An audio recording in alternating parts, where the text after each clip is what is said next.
ನಾನು ಅತ್ಯಂತ ಪ್ರೀತಿಯಿಂದ ಗೌರವಿಸುವಂಥ ಒಂದು ವೃತ್ತಿ ಅಂದರೆ ಶಿಕ್ಷಕ ವೃತ್ತಿ. ಎಲ್ಲರಿಗೂ ಗೊತ್ತಿರುವಂಥದ್ದು, ನಮಗೇನೇ ಸಮಸ್ಯೆಗಳಿದ್ದರೂ ಮಕ್ಕಳನ್ನು ನೋಡಿದಾಗ ನಮಗೇನೋ ಇದ್ದ ಎಲ್ಲ ಸಮಸ್ಯೆಗಳು ನಮಗೆ ನೆನಪು ಹೋಗ್ತದೆ. ಅಂದರೆ ಒಂದು ರೀತಿ ಆ ಮಕ್ಕಳ ಜೊತೆ ನಮ್ಮ ಒಡನಾಟ ಎನ್ನುವಂಥದ್ದು, ಬಾಂಧವ್ಯ ಎನ್ನುವುದು ನಮ್ಮ ಬದುಕನ್ನು ರೂಪಿಸುವುದರ ಜೊತೆಗೆ ಮಕ್ಕಳನ್ನು ನಾವು ರೂಪಿಸಲಿಕ್ಕೆ ನಮಗೊಂದು ಅವಕಾಶ.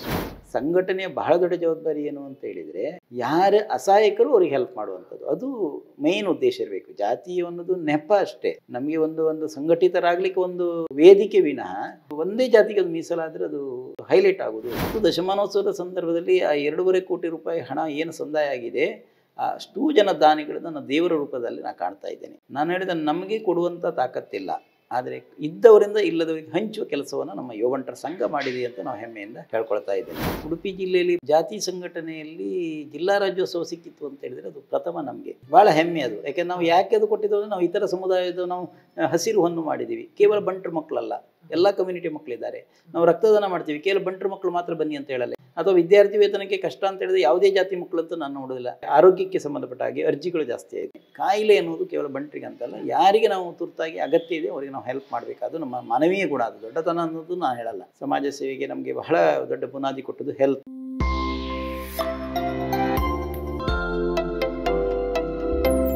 ನಮಸ್ಕಾರ ಸ್ನೇಹಿತರೆ, ಕುಂದಾಪುರ.com ಮಾತುಕತೆ ಈ ಕಾರ್ಯಕ್ರಮಕ್ಕೆ ತಮ್ಮೆಲ್ಲರಿಗೂ ಸ್ವಾಗತ. ವೃತ್ತಿಯಲ್ಲಿ ಕನ್ನಡ ಪ್ರಾಧ್ಯಾಪಕರು, ಪ್ರವೃತ್ತಿಯಲ್ಲಿ ಸಂಶೋಧಕರಾಗಿ, ಸಮಾಜ ಸೇವಕರಾಗಿ ನಮ್ಮ ನಡುವೆ ನಿರಂತರವಾಗಿ ತೊಡಗಿಸಿಕೊಂಡವರು ಡಾಕ್ಟರ್ ಅಂಪಾರು ನಿತ್ಯಾನಂದ ಶೆಟ್ಟಿಯವರು. ಕಲ್ಯಾಣಪುರದ ಮಿಲಾಗ್ರಿಸ್ ಕಾಲೇಜಿನಲ್ಲಿ ಕನ್ನಡ ಉಪನ್ಯಾಸಕರಾಗಿ ಸೇವೆ ಸಲ್ಲಿಸುತ್ತಲೇ ಸಮಾಜದ ವಿವಿಧ ಹಂತದ ಜನರ ಸೇವೆಯಲ್ಲಿ ತೊಡಗಿಸಿಕೊಂಡವರು ಡಾಕ್ಟರ್ ನಿತ್ಯಾನಂದ ಶೆಟ್ಟಿಯವರು. ಕುಂದಾಪುರದಲ್ಲಿ ಕುಂದಾಪುರ ತಾಲೂಕು ಯುವ ಬಂಟರ ಸಂಘವನ್ನು ಸ್ಥಾಪಿಸಿ ಅದರ ಸ್ಥಾಪಕ ಅಧ್ಯಕ್ಷರಾಗಿ ಮಾದರಿ ಕಾರ್ಯವನ್ನು ಮಾಡಿದವರು ನಿತ್ಯಾನಂದ ಶೆಟ್ಟಿಯವರು. ಅದೇ ಸಂಘ 10 ವರ್ಷ ಪೂರೈಸಿದಾಗ ಹತ್ರಾವಧಿ ಅನ್ನುವಂತಹ ವಿಶಿಷ್ಟ ಕಾರ್ಯಕ್ರಮವನ್ನು ಆಯೋಜಿಸಿ ದಾನಿಗಳಿಂದ ಬಂದಂತಹ 2.5 ಕೋಟಿಗೂ ಅಧಿಕ ಸಹಾಯಧನವನ್ನು ವಿದ್ಯಾರ್ಥಿಗಳು, ಅಶಕ್ತರು, ವಿಕಲಚೇತನರು, ಆರೋಗ್ಯ ಕಾರ್ಯಕರ್ತರು, ಹಾಗೆ ಮನೆಯ ಅಗತ್ಯವುಳ್ಳವರು ಸೇರಿದಂತೆ ವಿವಿಧ ಕ್ಷೇತ್ರಗಳ ಅಗತ್ಯವುಳ್ಳವರಿಗೆ ನಿರಂತರವಾದ ನೆರವನ್ನು ಕುಂದಾಪುರ ತಾಲೂಕು ಯುವ ಬಂಟರ ಸಂಘದ ಮೂಲಕ ಒದಗಿಸಿಕೊಳ್ಳಲಾಗಿದೆ. ಸಮುದಾಯದ ಅಭಿವೃದ್ಧಿಯ ಜೊತೆಗೆ ಸಮಾಜದ ಅಭಿವೃದ್ಧಿ, ಸಮಾಜಕ್ಕೆ ನೆರವು ನೀಡುವಂತಹ ದೂರದೃಷ್ಟಿತ್ವ ಮತ್ತು ವಿಶಾಲವಾದ ಚಿಂತನೆಯ ಮೂಲಕ ಸಮಾಜದೊಂದಿಗೆ ಗುರುತಿಸಿಕೊಂಡಂತಹ ಡಾಕ್ಟರ್ ನಿತ್ಯಾನಂದ ಶೆಟ್ಟಿಯವರು ಇವತ್ತು ನಮ್ಮ ಜೊತೆಗೆ ಸಂದರ್ಶನದಲ್ಲಿ ಸೇರ್ಕೊಂಡಿದ್ದಾರೆ. ಸರ್, ಕುಂದಾಪುರ.comನ ಈ ವಿಶೇಷ ಮಾತುಕತೆ ಕಾರ್ಯಕ್ರಮಕ್ಕೆ ತಮಗೆ ಸ್ವಾಗತ. ನಮಸ್ಕಾರ. ತಾವು ಪ್ರಾಧ್ಯಾಪಕರಾಗಿ ಸೇವೆ ಸಲ್ಲಿಸ್ತಾ ಇದ್ದೀರಿ, ಅದರ ಜೊತೆಗೆ ಸಮಾಜ ಸೇವೆಯಲ್ಲಿ ತೊಡಗಿಸಿಕೊಂಡಿದ್ದೀರಿ. ಈ ಎಲ್ಲದರ ಬಗ್ಗೆ ನಾವು ಮಾತಾಡ್ಲಿಕ್ಕಿದೆ. ಈ ಎಲ್ಲದಕ್ಕೂ ಒಂದು ಪೂರ್ವ ಪೀಠಿಕೆ ಅನ್ನೋ ರೀತಿಯಲ್ಲಿ ನಿಮ್ಮ ಬಾಲ್ಯದ ಬಗ್ಗೆ ಸ್ವಲ್ಪ ತಿಳ್ಕೊಳ್ಬೇಕಂತ ಹೇಳ್ತಾರೆ. ನಮ್ಮ ಬಾಲ್ಯದ ದಿನಗಳು ಅಂಪಾರ್ನಲ್ಲೇ ನಾವು ಕಳೆದಂಥವ್ರು. ನನ್ನ ತಂದೆ ನಿವೃತ್ತ ಮುಖ್ಯೋಪಾಧ್ಯಾಯರು. ನಾವು 5 ಜನ ಮಕ್ಕಳು. 5 ಜನರಲ್ಲಿ 4 ಜನ ನಾವು ಶಿಕ್ಷಕರಾಗಿ ಕೆಲಸ ಮಾಡ್ತಾ ಇದ್ದೀವಿ. ನಮ್ಮ ಹಿರಿಯ ಅಣ್ಣ ಮಾತ್ರ ಚಾರ್ಟೆಡ್ ಅಕೌಂಟೆಂಟ್ ಆಗಿ ಕುಂದಾಪುರದಲ್ಲಿ ಕೆಲಸ ಮಾಡ್ತಾಯಿದ್ರು. ಬಟ್ ನಾವು ಜಯಭಾರತಿ ಶಾಲೆ ನೆಲ್ಲಿಕಟ್ಟೆಯಲ್ಲಿ ಪ್ರಾಥಮಿಕ, ಸಂಜಯ್ ಗಾಂಧಿ ಪ್ರೌಢಶಾಲೆ ಅಂಪಾರ್ನಲ್ಲಿ ಹೈಸ್ಕೂಲ್ ಶಿಕ್ಷಣವನ್ನು, ನಂತರ 5 ವರ್ಷಗಳ PUC ಇಂದ ಪದವಿ ತನಕ ಶಾರದಾ ಕಾಲೇಜ್ ಬಸ್ಸೂರಿನಲ್ಲಿ ನಾವು ಓದಂಥವ್ರು. ತಮ್ಮ ತಂದೆಯವರು ಕೂಡ ಶಿಕ್ಷಕರಾಗಿದ್ದರು ಅನ್ನೋದು ಅಂತ, ಮತ್ತೆ ನೀವು ಹೇಳಿದಾಗೆ ನಿಮ್ಮ ಕುಟುಂಬದವರು ಎಲ್ಲರೂ ಕೂಡ ಶಿಕ್ಷಕರಾಗಿರು ಅನ್ನೋದು. ಈ ವಾತಾವರಣ ನಿಮ್ಗೆ ಎಷ್ಟು, ನಿಮ್ಮ ಉನ್ನತ ಅಧ್ಯಯನಕ್ಕೆ ಎಷ್ಟು ಪೂರಕವಾಗಿತ್ತು? ಖಂಡಿತ. ಯಾಕೆ ನಾವು ಬಾಲ್ಯದಲ್ಲಿರುವಾಗ ನಮ್ಮ ತಂದೆಯವರಿಗೆ ಬಹಳ ದೊಡ್ಡ ಕನಸಿತ್ತು, ತನ್ನ ಮಕ್ಕಳು ತನ್ನಾಗೆ ಶಿಕ್ಷಕರಾಗಬೇಕು ಅನ್ನುವಂಥದ್ದು. ಹಾಗಾಗಿ ನಮಗೆ ದಾರಿ ತೋರಿಸಿದವರು ಪ್ರಪ್ರಥಮವಾಗಿ ನಮ್ಮ ತಂದೆ ತಾಯಿಗಳು. ಅದರ ನಂತರ ನನಗೆ ಕನ್ನಡದ ಬಗ್ಗೆ ಆಸಕ್ತಿ ಹುಟ್ಟಿದ್ದು ನನ್ನ ಹೈಸ್ಕೂಲ್ನಲ್ಲಿ ಒಬ್ಬರು ಕನ್ನಡ ಅಧ್ಯಾಪಕರು ಶ್ರೀ ದಾಮೋದರ ಶಾಸ್ತ್ರಿಗಳಂತ ಇದ್ದರು. ಬಟ್ ಅವರ ಕನ್ನಡ ಅಂದರೆ ತುಂಬ ಖುಷಿಯಾಗತ್ತೆ. ಅವರ ಪಾಠ ಮಾಡುವ ರೀತಿ ಇದೆಯಲ್ಲ, ಬಟ್ ಏನೋ ನಮಗೊಂದು ಕನ್ನಡದಲ್ಲಿ ಒಂದು ರೀತಿ ಆಸಕ್ತಿ ಬಂತು. ನಂತರ ಕಾಲೇಜಿಗೆ ಬಂದ್ವಿ. ಕಾಲೇಜಿಗೆ ಬರುವಾಗ ನಾನು ಏನು ಮಾಡಿದ್ದೇನೆ, ಡಿಗ್ರಿಯಲ್ಲಿ ಕನ್ನಡ ಐಚ್ಛಿಕವನ್ನು ನಾನು ಪದವಿ ವಿಷಯವಾಗಿ ತಗೊಂಡೆ. ಇಲ್ಲಿಗೆ ನಂದು ಡಿಗ್ರಿ ಆವಾಗಲೂ ನಾವು 2000 ಇಸ್ವಿ ಸಂದರ್ಭದಲ್ಲಿ ಡಿಗ್ರಿ ಅಂತ ಹೇಳಿದರೆ ಅಲ್ಲಿ ಮುಗೀತು ಅಂತ ಒಂದು ಕಾಲಘಟ್ಟ. ನಮ್ಮ ತಂದೆ ತಾಯಿ ಹಾಗಲ್ಲ, ನೀನು ಮತ್ತು ಓದಬೇಕು. ನಮಗೆ ಆಸಕ್ತಿ ಇಲ್ಲದಿದ್ದರೂ ತಂದೆ ತಾಯಿ ಒತ್ತಾಯಪೂರ್ವಕವಾಗಿ ನಮಗೆ ವಿದ್ಯಾಭ್ಯಾಸವನ್ನು ಕೊಡಿಸ್ತಾ ಇದ್ದರು. ನಂತರ ನಾನು ಸ್ನಾತಕೋತ್ತರ ಪದವಿ ಮಾಡಬೇಕು ಅಂತ ನನಗೆ ಆಸೆ ಆಯಿತು. ಅದರಲ್ಲೂ ನನಗೆ ಕನ್ನಡವೇ ಬಹಳ ಆಸಕ್ತಿ ಆಯಿತು. ನಂತರ ವಿಶ್ವವಿದ್ಯಾನಿಲಯ, ಮಂಗಳೂರು ವಿಶ್ವವಿದ್ಯಾನಿಲಯ 2 ವರ್ಷ ಸ್ನಾತಕೋತ್ತರ ಪದವಿಯನ್ನು ಪಡ್ಕೊಂಡೆ. ಆವಾಗಲ್ಲಿ ಹಾಸ್ಟೆಲ್ನಲ್ಲಿ ನಮ್ಮ ಜೀವನ ಆಗ್ತಾಯಿತ್ತು.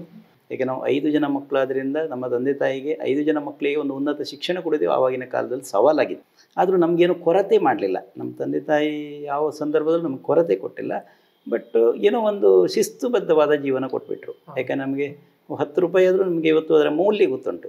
ಇವತ್ತು ನಮ್ಮ ಮಕ್ಕಳಿಗಾದರೂ ನಾವು ಅದನ್ನು ತಿಳಿಸ್ತೀವಿ ಅಂತೇಳಿ ನಮ್ಮ ತಂದೆ ತಾಯಿಯ ನಮಗೆ ವರವಾಗಿ ಬಂದದ್ದು. ಸ್ನಾತಕೋತ್ತರ ಪದವಿಯಲ್ಲಿರುವಾಗ ನನಗೆ ಒಂದು ಆಸಕ್ತಿ, ನಮ್ಮ ಜೊತೆಗೆ ಸಂಶೋಧನಾ ವಿದ್ಯಾರ್ಥಿಗಳು ಇರ್ತಾಯಿದ್ರು. ನಮಗೊಂಥರ ಕುತೂಹಲ, ಏನು ಸಂಶೋಧನೆ ಅಂತ ಹೇಳಿದರೆ, ಯಾಕೆ ಅವರು ಇಷ್ಟೆಲ್ಲ ವರ್ಷಗಟ್ಟಲೆ ಇಲ್ಲಿ ಇದ್ದುಕೊಂಡು ಏನು ಸಂಶೋಧನೆ ಮಾಡ್ತಾರೆ ಅನ್ನುವಂಥ ಕುತೂಹಲ ಇತ್ತು. ಹಾಗೆ ನೋಡ್ತಾ ನೋಡ್ತಾ ನಂದು ಸ್ನಾತಕೋತ್ತರ ಪದವಿ ಮುಗಿದ ನಂತರ ನನಗೆ ಕೋಟೇಶ್ವರ ಕಾಲೇಜಲ್ಲಿ ಪ್ರಥಮ ವೃತ್ತಿಯನ್ನು ಆರಂಭ ಮಾಡಿದೆ. ವೃತ್ತಿಯಲ್ಲಿ ಆರಂಭದಲ್ಲೇ ಇರುವಾಗ ನನಗೆ ಯಾಕೆ ನಾನು ಸಂಶೋಧನೆಯಲ್ಲಿ ತೊಡಗಿಸಿಕೊಳ್ಬಾರ್ದು ಅಂತ ಒಂದು ಪ್ರಶ್ನೆ ಮೂಡಿತು. ಆವಾಗ ನಾನೇನು ಮಾಡಿದ್ದೇನೆ, ಸಂಶೋಧನೆಗೆ ಹೋಗಬೇಕು ಅಂತ ಆಸಕ್ತಿ ಆಯಿತು. ನಂತರ ನಾನು ಒಂದು MPhil ಪದವಿಯನ್ನು ಪಡ್ಕೊಳ್ಬೇಕು ಅಂತ ಆಸೆ ಆಯಿತು. ಆವಾಗ MPhil ಪದವಿಗೆ ಬಹಳ ಮಾನ್ಯತೆ ಇದ್ದಿತ್ತು. ಇತ್ತೀಚಿನ ದಿನಗಳಲ್ಲಿ ಸ್ವಲ್ಪ ಮಾನ್ಯತೆ ಕಡಿಮೆ ಇದ್ದರೂ ಸಹ ಆಗಿನ 2007-8ರ ಸಂದರ್ಭದಲ್ಲಿ MPhilಗೆ ಒಂದು ಒಳ್ಳೆಯ ಮಾನ್ಯತೆ ಇದ್ದಿತ್ತು. ಆವಾಗ ನಾನು MPhil ಮಾಡಬೇಕು ಅಂತ ಯೋಚನೆ ಮಾಡಿದಾಗ ನನಗೆ ಮಾರ್ಗದರ್ಶಕರು ಯಾರು ಅಂತ ನೋಡಿದಾಗ ನನ್ನ ಸ್ನಾತಕೋತ್ತರ ಪದವಿಯಲ್ಲಿ ನನಗೆ ಗುರುಗಳಾಗಿದ್ದಂಥ ಡಾಕ್ಟರ್ ಲೋಲಾಕ್ಷಿ NK ಅವರನ್ನು ಸಂಪರ್ಕ ಮಾಡಿದೆ. ಅವರು ನಾನು ಮಾರ್ಗದರ್ಶನ ಮಾಡ್ತೇನೆ ಅಂತ ಹೇಳಿದರು. ಹಾಗೆ ನಾನು ಟಾಪಿಕನ್ನು ತಗೊಳ್ಳುವಾಗ ಸಾಹಿತ್ಯವನ್ನು ತಗೊಂಡೆ. ಅಂದರೆ ವೈದೇಹಿಕತೆಗಳಲ್ಲಿ ಪ್ರಾದೇಶಿಕ ಸಂಸ್ಕೃತಿ ಎನ್ನುವಂಥ ಒಂದು ವಿಷಯವನ್ನು ತಗೊಂಡು MPhil ಪದವಿಯನ್ನು ದ್ರಾವಿಡ ವಿಶ್ವವಿದ್ಯಾಲಯದಲ್ಲಿ ನಾನು ಪಡ್ಕೊಂಡೆ. ನಂತರ ಪುನಃ ಮತ್ತೊಂದು ಕುತೂಹಲ ಇದ್ದ ಕಾರಣಕ್ಕೆ ಅದೇ ಸಂದರ್ಭದಲ್ಲಿ ನಾನು ಒಂದು UGCಯಿಂದ ಒಂದು ಮೈನರ್ ರಿಸರ್ಚ್ ಪ್ರಾಜೆಕ್ಟನ್ನು ಮಾಡಲಿಕ್ಕೆ ಹೊರಟೆ. 2011ರಲ್ಲಿ ರಿಜಿಸ್ಟ್ರೇಷನ್ ಮಾಡಿಕೊಂಡೆ, 2014ರಲ್ಲಿ ಅದನ್ನು ಕಂಪ್ಲೀಟ್ ಮಾಡಿದೆ. ಅದಾದ ನಂತರ ಮತ್ತೆ ನನಗೆ ಪುನಃ ಆಸಕ್ತಿ ಬಂತು. ಪುನಃ ಏನು ನಾವು ಎಜುಕೇಷನ್ ಅಂತೇಳಿ ನನಗೆ ಬಹಳ ದೊಡ್ಡ ಹಣ ಬೇಕಾಗಲಿಲ್ಲ. ಒಂದು ರೀತಿ ಪದವಿಗಳು ಬಂದಾಗ ಒಂದು ರೀತಿ ನಮಗೆ ಎಲ್ಲೋ ಒಂದು ಮನಸ್ಸಿನೊಳಗೊಂದು ಖುಷಿಯೂ ಆಗ್ತಾ ಇತ್ತು. ಹಾಗಾಗಿ ನಾನು ಮತ್ತೆ PhD ಬಗ್ಗೆ ತಲೆ ಹಾಕಲಿಕ್ಕೆ ಫಸ್ಟು ನಾನು PhD ಅಂದ ತಕ್ಷಣ ನಾನು ಧಾರವಾಡ ಯೂನಿವರ್ಸಿಟಿಯಲ್ಲಿ PhD ಸೀಟಿಗೆ ಟ್ರೈ ಮಾಡಿದೆ. ಅದರಲ್ಲೂ ನಾನು ಶ್ರೀ ಮೂಕಾಂಬಿಕಾ ದೇವಸ್ಥಾನ ಕೊಲ್ಲೂರು ಒಂದು ಸಾಂಸ್ಕೃತಿಕ ಅಧ್ಯಯನ ಅಂತ ಒಂದು ಟಾಪಿಕ್ ತಗೊಂಡು ರಿಸರ್ಚ್ ಮಾಡ್ಲಿಕ್ಕಂತ ಹೊರಟೆ. ಆವಾಗ ಅಲ್ಲಿಯ ರಿಜಿಸ್ಟ್ರಾರ್ KR ದುರ್ಗಾದಾಸ್ ಸರ್ ಅಂತ ನನ್ನ ಬಹಳ ಆತ್ಮೀಯರವರು, ಅವರು ನನಗೆ ಒಂದು ಲೆಟರ್ ಕೊಟ್ಟರು. ಅಂದರೆ ಸಂಶೋಧನೆಗೆ ನೀನು ಮಾಡೋದಾದರೆ ದೇವಸ್ಥಾನದಲ್ಲಿ ಯಾವ್ಯಾವ ಮಾಹಿತಿಗಳನ್ನು ಕಲೆ ಹಾಕಬೇಕು ಅಂತ. ನಂತರ ತಾಂತ್ರಿಕ ಅಡೆತಡೆಗಳಿಂದ ನನಗೆ ಅಲ್ಲಿ ರಿಜಿಸ್ಟ್ರೇಷನ್ ಮಾಡ್ಕೊಳ್ಳಿಕ್ಕೆ ಆಗಲಿಲ್ಲ ಧಾರವಾಡ ಯೂನಿವರ್ಸಿಟಿಯಲ್ಲಿ. ನಂತರ ನಾನು ಮತ್ತೆ ಆಸೆ ಬಿಟ್ಟು ಸೀದಾ ನನ್ನ ಕಲಿತಂಥ ಮಂಗಳೂರು ವಿಶ್ವವಿದ್ಯಾನಿಲಯಕ್ಕೆ ಬಂದೆ. ನನ್ನ ಗುರುಗಳಾದಂಥ ಪ್ರೊಫೆಸರ್ ಅಭಯ್ ಕುಮಾರ್ ಅವರಲ್ಲಿ ನಾನು ಮಾತಾಡಿದೆ. ನಂತರ ಅವರು ಹೇಳಿದರು, ಇಲ್ಲ ನೀನು ಸಂಶೋಧನೆ ಮಾಡೋದಾದ್ರೆ ನಾನು ನಿಮಗೆ ಮಾರ್ಗದರ್ಶನ ಕೊಡ್ತೇನೆ ಅಂತ ಹೇಳಿದರು. ಆವಾಗ ನಾನು ಅಭಯ್ ಸರ್ ಅವರ ಮಾರ್ಗದರ್ಶನದಲ್ಲಿ ಸಂಶೋಧನೆಯನ್ನು ಮಾಡಲಿಕ್ಕೆ ಹೊರಟೆ. ಅಲ್ಲಿ ಒಂದು ಕುತೂಹಲದ ವಿಷಯ ಇದೆ. ಏನಂತ ಹೇಳಿದರೆ, ನಾನು ಅಲ್ಲಿ ಸಂಶೋಧನಾ ನಮ್ಮ ಡಾಕ್ಟರೇಟ್ ಪದವಿಗೆ ನಾನು ತಗೊಂಡಂತಹ ಟಾಪಿಕ್ಕು ದೈವಾರಾಧನೆ ಅಂತ. ಜಾನಪದವನ್ನು ಯಾಕೆ ತಗೊಂಡೆ ಅಂತ ಹೇಳಲಿಕ್ಕೆ ಕಾರಣ ಅಂತ ಹೇಳಿದರೆ, ನಾನು 2007ನೇ ಇಸ್ವಿಯಲ್ಲಿ ನಮ್ಮ ಉಪ್ಪುಂದ ಚಂದ್ರಶೇಖರ್ ಹೊರಟರು ನನ್ನ ಮಾರ್ಗದರ್ಶಕರು ನನಗೆ ಒಂದು ಸಣ್ಣ ಜವಾಬ್ದಾರಿ ಕೊಟ್ಟರು. ಕರ್ನಾಟಕ ಜಾನಪದ ಪರಿಷತ್ತಿನ ತಾಲೂಕು ಅಧ್ಯಕ್ಷರಾಗಿ ಮಾಡಿದರು. ಬಟ್ ನಾನು ಆವಾಗ ಅದನ್ನು ನಯವಾಗಿ ತಿರಸ್ಕರಿಸಿದೆ. ಯಾಕೆಂತೇಳಿದರೆ ನಮ್ಮ ವಾದಿರಾಜ್ ಭಟ್ರು ಅಂತ ಗುರುಗಳನ್ನೆಲ್ಲ ಸದಸ್ಯರು ಮಾಡಿ ನನ್ನನ್ನು ಅಧ್ಯಕ್ಷರು ಮಾಡಿದರು. ನಾನು ಆವಾಗ ಹೇಳಿದೆ, ಗುರುಗಳ ಮುಂದೆ ನಾನು ಅಧ್ಯಕ್ಷರಾಗೋದು ಸರಿಯಲ್ಲ, ಹಾಗಾಗಿ ನಾನು ಸದಸ್ಯನಾಗ್ತೇನೆ, ಖಂಡಿತ ಹಿರಿಯರನ್ನು ಮಾಡಿ ಅಂತ. ಇಲ್ಲ, ನಿನ್ನ ಹತ್ರ ಕೆಲಸ ಅಭಿರುಚಿ ಇದೆ, ಹಾಗಾಗಿ ನೀವು ಅದನ್ನು ಮುಂದುವರಿಸಬೇಕು ಅಂತ ನನಗೆ ಉಪ್ಪುಂದ ಚಂದ್ರಶೇಖರ್ ಹೊರಟರು ಹೇಳಿದರು. ಹಾಗೆ ನಾನು 3 ವರ್ಷ ಜಾನಪದ ಪರಿಷತ್ತಿನ ಅಧ್ಯಕ್ಷನಾಗಿ ಕೆಲಸ ಮಾಡಿದೆ. 3 ವರ್ಷದ ಅಧ್ಯಕ್ಷನಾಗಿರುವಾಗ ಸಾಕಷ್ಟು ಕೆಲಸಗಳನ್ನು ಮಾಡಿದ್ದೇನೆ. ಆವಾಗ ರಾಜ್ಯಾಧ್ಯಕ್ಷರು ತಿಮ್ಮೇಗೌಡರಿದ್ದರು. ತುಂಬ ಜಾನಪದ 3 ವರ್ಷ ನನ್ನ ಒಳ್ಳೆಯ ಪ್ರಯತ್ನವನ್ನು ಮಾಡಿ ನಾನು 3ನೇ ವರ್ಷದ ಅಂದರೆ ತಾಲೂಕು ಅಧ್ಯಕ್ಷನಾಗಿ 3ನೇ ವರ್ಷದ ಅವಧಿಯಲ್ಲಿ ಒಂದು ಕನ್ನಡ ಅಧ್ಯಾಪಕರಿಗೆ, ಪ್ರೌಢಶಾಲಾ ಕನ್ನಡ ಅಧ್ಯಾಪಕರಿಗೆ ಒಂದು ಕಾರ್ಯಾಗಾರ ಮಾಡಿದೆ. ಹೈಸ್ಕೂಲ್ಗಳಲ್ಲಿ ಕನ್ನಡ ಪಾಠ ಮಾಡೋದು ಹೇಗೆ ಅಂತ, ಬೋಧನೆ ಕ್ರಮ ಹೇಗೆ ಅಂತ. ಆವಾಗ ಅದಕ್ಕೆ ನಾನು ಏರಿಯ ಲಕ್ಷ್ಮೀನಾರಾಯಣ ಆಳ್ವರನ್ನು ನಾನು ಉದ್ಘಾಟನೆಗೆ ಕರೆದಿದ್ದೆ. ಕರ್ನಾಟಕ ಜಾನಪದ ಪರಿಷತ್ನ ಒನ್ ಆಫ್ ದ ಡೈರೆಕ್ಟರ್ ಅವರು. HL ನಾಗೇಗೌಡರಿಗೆ ಬಹಳ ಆತ್ಮೀಯರಾಗಿದ್ದವರು. HL ನಾಗೇಗೌಡರು ಉಡುಪಿಯಲ್ಲೂ DC ಆಗಿದ್ದವರು. ಹಾಗಾಗಿ ಅವರು ಉದ್ಘಾಟನೆಗೆ ಬಂದವರು ಪುನಃ ಮತ್ತೆ ನನ್ನ ಮೇಲೆ ಕಣ್ಣಾಕಿದ್ರು. ನೆಕ್ಸ್ಟ್ ಮುಂದಿನ 3 ವರ್ಷ ಜಿಲ್ಲಾಧ್ಯಕ್ಷಕ್ಕೆ ನೀನೇ ಆಗಬೇಕು ಅಂತ. ಆವಾಗ ನನ್ನಕ್ಕಿಂತ ಮೊದಲು ಪ್ರೊಫೆಸರ್ SA ಕೃಷ್ಣಯ್ಯ ಅಂತ ಇದ್ದಿದ್ರು. ನಾನು ಆವಾಗಲೂ ಹೇಳಿದೆ, ಜಿಲ್ಲಾಧ್ಯಕ್ಷ ಪೋಸ್ಟಿಗೆ ನಾವು ಇನ್ನೂ ಬಹಳ ಕಿರಿ ವಯಸ್ಸಿನವರು, ಹುದ್ದೆಗಳು ಬಂದ ಹಾಗೆ ನಾವು ಅದಕ್ಕೆ ನ್ಯಾಯ ಕೊಡಬೇಕಾದ್ದು ನಮ್ಮ ಧರ್ಮ ಅದು. ನಂತರ ಇಲ್ಲ ತಗೊಳ್ಬೇಕು ಅಂತ ಏರಿಯ ಲಕ್ಷ್ಮೀನಾರಾಯಣ ಪುನಃ ಪತ್ರ ಬಂತು. ಅಂದರೆ ಉಪ್ಪುಂದ ಚಂದ್ರಶೇಖರ್ ಹೊರಟರು ಪುನಃ ಹೇಳಿದರು, ಇಲ್ಲ ಹಿರಿಯರು ಹೇಳಿದ್ದನ್ನು ನೀನು ತಿರಸ್ಕರಿಸುವಾಗಿಲ್ಲ, ತಗೊಳ್ಬೇಕು ಅಂತ. ಹಾಗೆ 3 ವರ್ಷಗಳ ಕಾಲ ಜಿಲ್ಲಾಧ್ಯಕ್ಷನಾಗಿ ನಾನು ಕೆಲಸ ಮಾಡಿದೆ ಜಾನಪದ ಪರಿಷತ್ನಲ್ಲಿ. ಹಾಗಾಗಿ ಆ ಜಾನಪದದ ನಂಟು ನನಗೆ ಇಲ್ಲಿ ದೈವಾರಾಧನೆಗೆ ಟಚ್ ಕೊಡ್ತು, PhDಗೆ ಟಚ್ ಕೊಡ್ತು. ಇಲ್ಲಾಂದರೆ ನಾನು ಖಂಡಿತ ನನ್ನ ಜಾನಪದಕ್ಕೆ ನಾನು ಟಾಪಿಕ್ಗೆ ಬರುವ, ನಾವು ಸಾಹಿತ್ಯದ ವಿದ್ಯಾರ್ಥಿಗಳು. ಹಾಗಾಗಿ ನನಗೆ ಅಲ್ಲಿ 3 ವರ್ಷ, ಇಲ್ಲಿ 6 ವರ್ಷ ಜಾನಪದದಲ್ಲಿ ಕೆಲಸ ಮಾಡಿದಾಗ ಬೇರೆ ಬೇರೆ ಸಮುದಾಯದ, ಅಂದರೆ ಜಾನಪದ ಅನ್ನೋದು ತಳಮಟ್ಟದ ಜನರ ಕಾರ್ಯ. ಪಾಣಾರ ಆಗಿರ್ಬೋದು, ನಮ್ಮ ತುಳುನಾಡಿನಲ್ಲಿ ನಲ್ಕೆ ಅಂತ ಏನು ಕರೀತಾರೆ, ಅಥವಾ ನಾವು ಬೇರೆ ಬೇರೆ ಮಾಡಿದಂಥ ಎಲ್ಲ ಕಾರ್ಯಕ್ರಮಗಳು ಸಮುದಾಯದ ಕೆಳಮಟ್ಟದವರಲ್ಲಿ ಹೆಚ್ಚು ಜಾನಪದವನ್ನು ನಾವು ಸೊಗಡನ್ನು ಕಂಡಂಥವ್ರು. ಹಾಗಾಗಿ ನನಗೆ ಆಸೆ ಆಯಿತು ದೈವಾರಾಧನೆ ತಗೊಳ್ಳೋಣ ಅಂತ. ಹಾಗೆ ನನ್ನ ಗುರುಗಳ ಹತ್ರ ನಾನು ಆಲ್ರೆಡಿ ಕೊಲ್ಲೂರಿನ ಬಗ್ಗೆ ಒಂದಷ್ಟು ವರ್ಕ್ ಮಾಡಿದೆ. ನಂತರ ಅದನ್ನು ಬಿಟ್ಟು ನಾವು ದೈವಾರಾಧನೆ ಬಗ್ಗೆ ಟಾಪಿಕ್ ಮಾಡೋಣ. ಮತ್ತು ಕುಂದಾಪುರ ಭಾಗದಲ್ಲಿ ಯಾರೂ ಆ ದೈವಾರಾಧನೆ ಬಗ್ಗೆ ಸಂಶೋಧನೆಗಳಾಗಿಲ್ಲ. ಎ ವಿ ನೌಡ್ರು ಸ್ವಲ್ಪ ಇದ್ರ ಬಗ್ಗೆ ಮಾಡಿದ್ದಾರೆ, ಪಾಡ್ದನಗಳ ಬಗ್ಗೆ ಮಾಡಿದ್ದಾರೆ, ಆದರೆ ಸಂಶೋಧನೆ ಅನ್ನುವಂಥದ್ದು ಆಗಲಿಲ್ಲ. ಹಾಗಾಗಿ ತಾಲೂಕಿನ ಪ್ರಥಮ ಒಂದು ಥೀಸಿಸ್ ಆಗ್ತದೆ ಅನ್ನುವಂಥ ಖುಷಿಯಲ್ಲಿ ಆ ವಿಷಯವನ್ನು ತಗೊಂಡು ನಾನು ಸಂಶೋಧನೆಯನ್ನು ಮಾಡಿಕೊಂಡೆ. ನನಗೆ 2021ರಲ್ಲಿ ಡಾಕ್ಟರೇಟ್ ಪದವಿಯನ್ನು ನಾನು ಪಡ್ಕೊಂಡೆ. ಈಗ ಸಂಶೋಧನೆ ಒಂದು ಹಂತ, ಮತ್ತೆ ಈ ಜನಪದ, ಈ ಕುಂದಾಪುರ ಮತ್ತೆ ಜನಪದ ಅಂತ ಹೇಳಿದ್ರೆ ನೀವು ಪಾಂಡ್ರಾಟ ಇರ್ಬೋದು, ಮತ್ತೆ ಬೇರೆ ಬೇರೆ ಪ್ರಕಾರ ಕಲಾ ಪ್ರಕಾರಗಳೆಲ್ಲ ಇದೆ. ಇದರ ವಿಭಿನ್ನತೆಯನ್ನು ಅದನ್ನ ಹೇಗೆ ಗಮನಿಸ್ತಾ ಇದ್ದೀರಿ? ನಮ್ಮದು ಬಹುತೇಕ ಎಲ್ಲ ಫೀಲ್ಡ್ ವರ್ಕ್ಗಳು. ನಮಗೆ ಯಾವುದೇ ರೀತಿಯಾದಂಥ ಗ್ರಂಥಸ್ಥ ರೂಪಗಳಿಲ್ಲ, ಪಠ್ಯಪುಸ್ತಕಗಳು, ಆಕಾರ ಗ್ರಂಥಗಳು ಇಲ್ಲ. ನಾನೇನು ಮಾಡ್ತಾ ಇದ್ದೇನೆ, ಬೇರೆ ಬೇರೆ ಕಲಾವಿದರನ್ನು ಸಂದರ್ಶನಕ್ಕೆ ಹೋಗ್ತಾ ಇದ್ದೆ. ನಮ್ಮ ಭಾಗದಲ್ಲಿ ಈಗ ಹಿರಿಯರಾದಂಥ ನಾಗರಾಜ್ ಪಾಣ ಇದ್ದಿದ್ರು, ದುರ್ಗಾ ಪಾಣ ಬಹಳ ಹಿರಿಯರು, ಬಟ್ ನಮಗೆ ಅವ್ರನ್ನ ಸಂದರ್ಶನ ಮಾಡ್ಲಿಕ್ಕೆ ಸಿಕ್ಕಲಿಲ್ಲ, ಯಾಕಂದ್ರೆ ಅವ್ರು ತೀರಿ ಹೋಗಿದ್ರು. ನನಗೆ ಬಹಳ ದೊಡ್ಡ ಆಕಾರ ಗ್ರಂಥವಾಗಿ ಸಿಕ್ಕಿದ್ದು ಸಿರಿಯಾರ ಶೀನಪಾಣ, ಬಟ್ ತುಂಬ ಹಿರಿಯವರು, ಈಗ ತೀರಿ ಹೋಗಿದ್ರು ಪಾಪ ಅವರು.